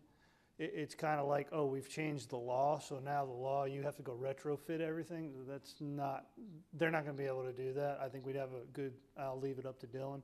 We'd have a good legal precedence to say, yeah, I don't think so. This could cost, it could cost the county quite a bit of money if they tried to do that, but I have never seen any type of government agency go back and change the rules and then say, oh, well, now you have to go retrofit what you've already built. So that would not be a concern of mine. Thank you. Okay. I'm still concerned, but I appreciate your understanding of the issue. Any other questions, Commissioner Zark? No. Well, more of a comment that when we had the Indian River Shores, Vero Beach, and that one, clearly we did not want to get cut out of the deal. And to me, it's a different topic, same scenario. I don't want to be cut out of the mediation deal that may be cut, that may somewhere along the way cost the county unexpected expenses or consequences that we don't know what will come out of the mediation if we're not an actual party at the table. Thank you. Any other comments from the public? Jason Unamaker, City Manager, City of Fellsmere again. I just want to clarify, we weren't inviting the county to the process, looking to y'all as deep pockets. We saw in y'all an entity facing a like issue for us, in that we're all doing de facto upfits of our systems. Y'all have Vero Lake Estates, we've got the City of Fellsmere. We both have huge amounts of improvements that we have to make. That's not going to change irregardless of this action. What I thought is that y'all could be part of the solution because of the unique knowledge you have with VLE. To the extent that y'all are draining into that watershed, I think your input's valuable. It doesn't mean that because you're the biggest entity that y'all need to underwrite it, not at all. My hope is that between the large property owners, St. John's, who has time and time demonstrated their commitment, at least through the city, we've got 2 regional lakes, one that's finished, one under construction very soon. There's no way we shouldn't be able to knock this issue out if we can just get the cooperation. And I don't mean that directed towards y'all, I mean that directed towards the district. This, frankly, should have been ironed out. There's no reason we couldn't, through conversation, work this out, partner, and I think as a partner, the county adds a lot of credibility. We go to the district, get the Sebastian River Improvement District on board, we go for a regional solution. It just has to be able to happen.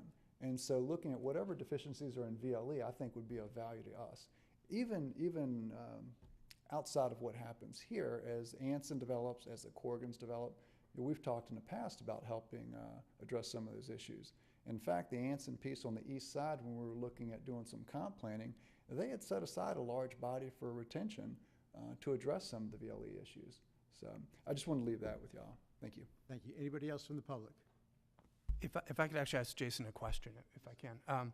You sent a letter to Sebastian. Did you guys confirm you guys are going to be meeting? Your first meeting is 1:30 on September 18th, or did you guys set up a different date? I was just wanting to make sure my board was educated on where we were. The statute seems to place that entirely with the initiating entity. Now, we, of course, would be amenable to changes, but the only thing we got back was an acknowledgement.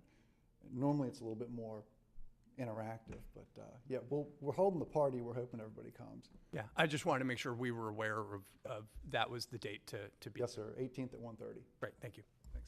Commissioner Adams. Yes, I'd like to make a motion that we join the 164 process. Second? We have a motion from Commissioner Adams, second from Commissioner Zork. Any other comments? Dylan? That was to be a primary conflicting governmental entity? Okay, good, just want to make sure. Being no other comments, all in favor? Aye. All opposed? Nay. Nay.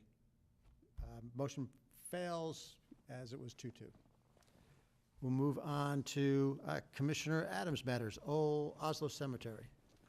Sure, so this is a follow-up to the Oslo Cemetery issue from, a while ago. In the meantime, at that point, let's see, when was that? At that time, we gave staff direction to work with the property owner out in Arizona to have some conversations and see what might be worked out related to the cemetery and addressing the concerns about the lack of dialogue or cooperation and access and those types of things. Since that time, I know the county attorney has had some conversations with the property owner.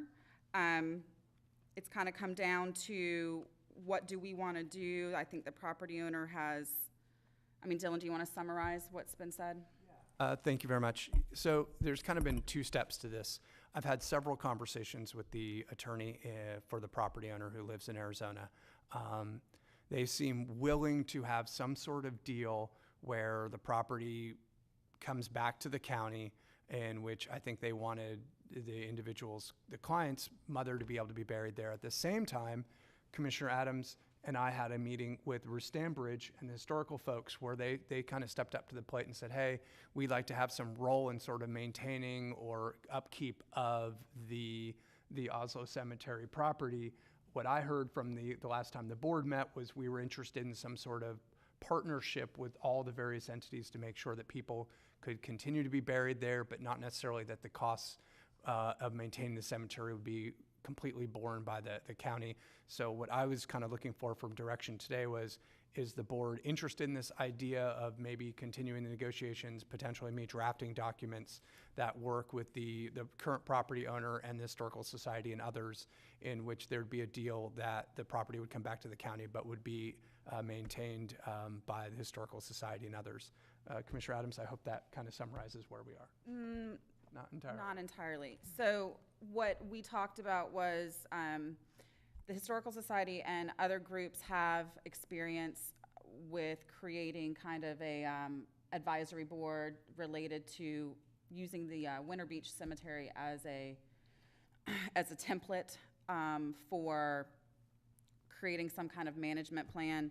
The city of Fellsmere also, their Brookside Cemetery is a great example of a low-key, low-maintenance type cemetery. Basically, they just mow it. That's about it. Anybody that wants to purchase a plot and be buried there, they bear the cost of all that. We're not talking about like a fancy Hollywood Forever kind of cemetery here.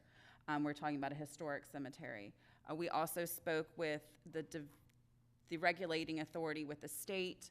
We could limit burials and internments to those family members of people that are already currently buried there. We have a map, we have a list of who is there. I know in the past, some of our local funeral homes and funeral directors have been very amenable to helping create a plot map so you have a better understanding of what can be done and where people can go in the future.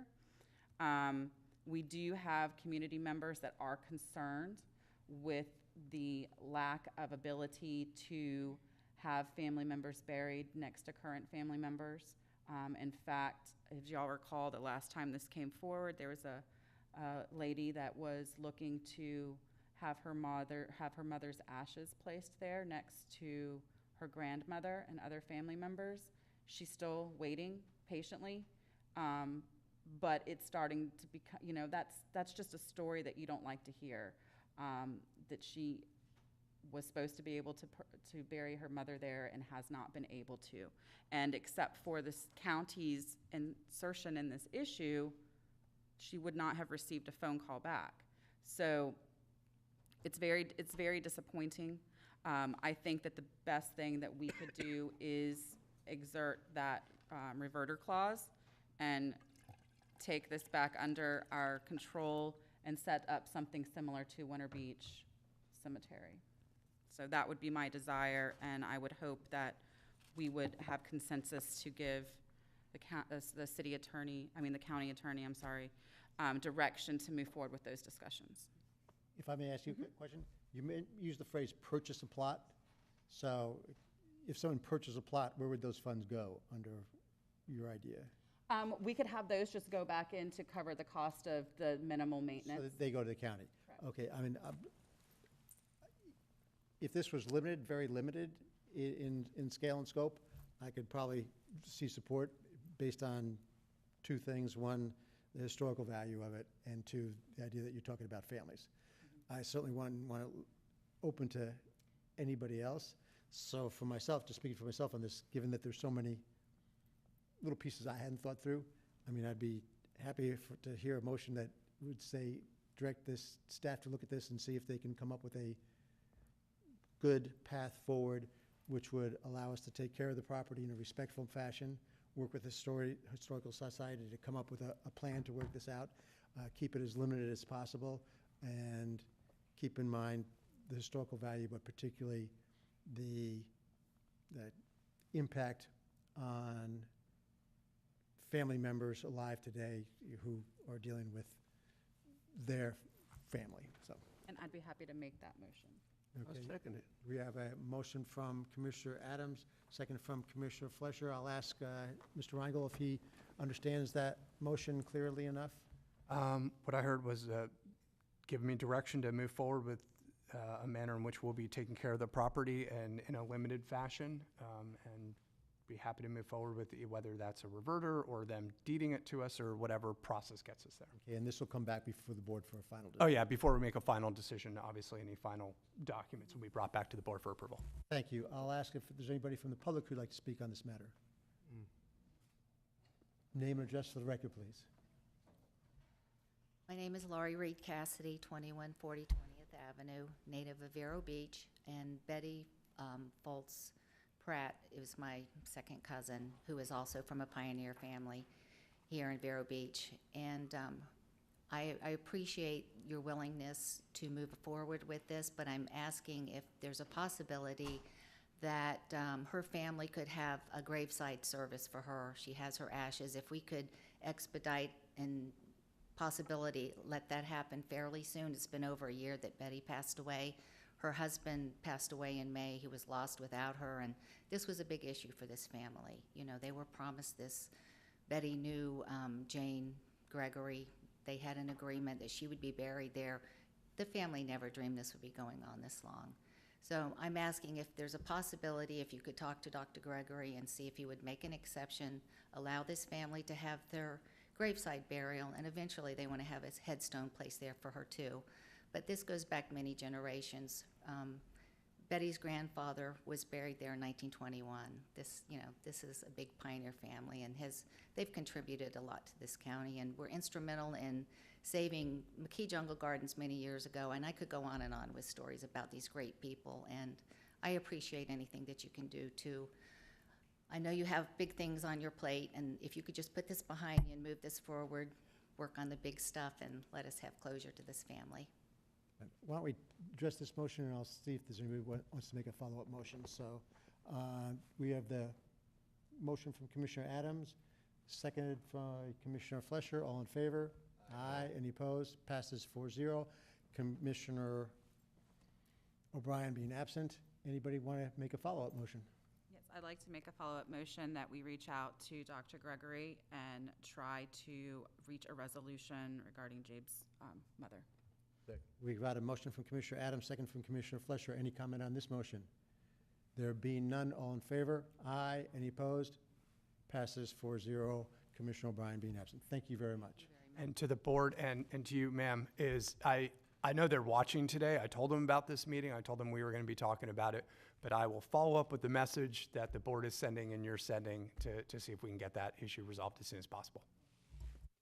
Thank you, everybody, for that. We'll move to special districts and boards. Solid Waste Disposal District, approval of the minutes of the budget workshop of July 11th, 2018.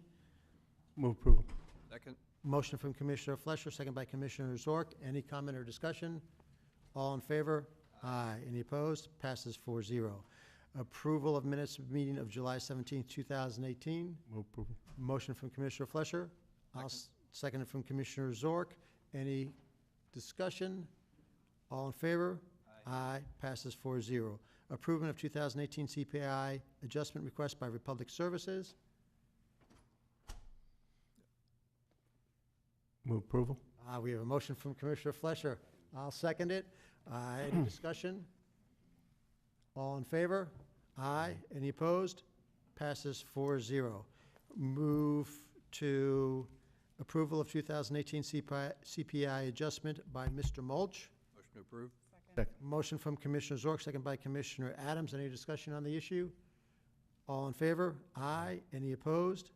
Passes 4-0. Final pay to CDM Smith for CCNA 2018 Work Order Number 1, 2018 Water Quality Technical Report. Move approval. A motion from Commissioner Flesher. I'll second it. Any discussion or comment? All in favor? Aye. Aye. Any opposed? Passes 4-0. We will move on to cost sharing agreement between the Solid Waste Disposal District and School Board of Indian River County. I will see if anybody wants a discussion from the staff. Move approval. We have a motion to approve from Commissioner Flesher, second by Commissioner Adams. Any discussion? Anybody from the public who's left want to discuss this issue? There being no one, we will take the vote. All in favor? Aye. Aye. Any opposed? Passes 4-0. Any final? To the chair, if I may, just to let the record reflect, for the last several items that we moved through, there was absolutely no one for the public here. Chairman, I do, but, Say that last presentation was the best presentation of the whole meeting, so kudos to y'all. And they were at the ready, though, Mr. Vice Chairman, out of respect for the great work that our folks do in solid waste and utilities, maybe at some meetings in the future, they could be the first department head because they're always the last, and the audience doesn't get to hear a lot of the great things that go on. So just something to think about, a rotation. That is, but I'm just an acting chairman here, so my authority is really next to Zilch. Now's the time to really assert your authority. That's right. And you think I want to get the chairman ticked off at me? No, thank you. With that, we are adjourned.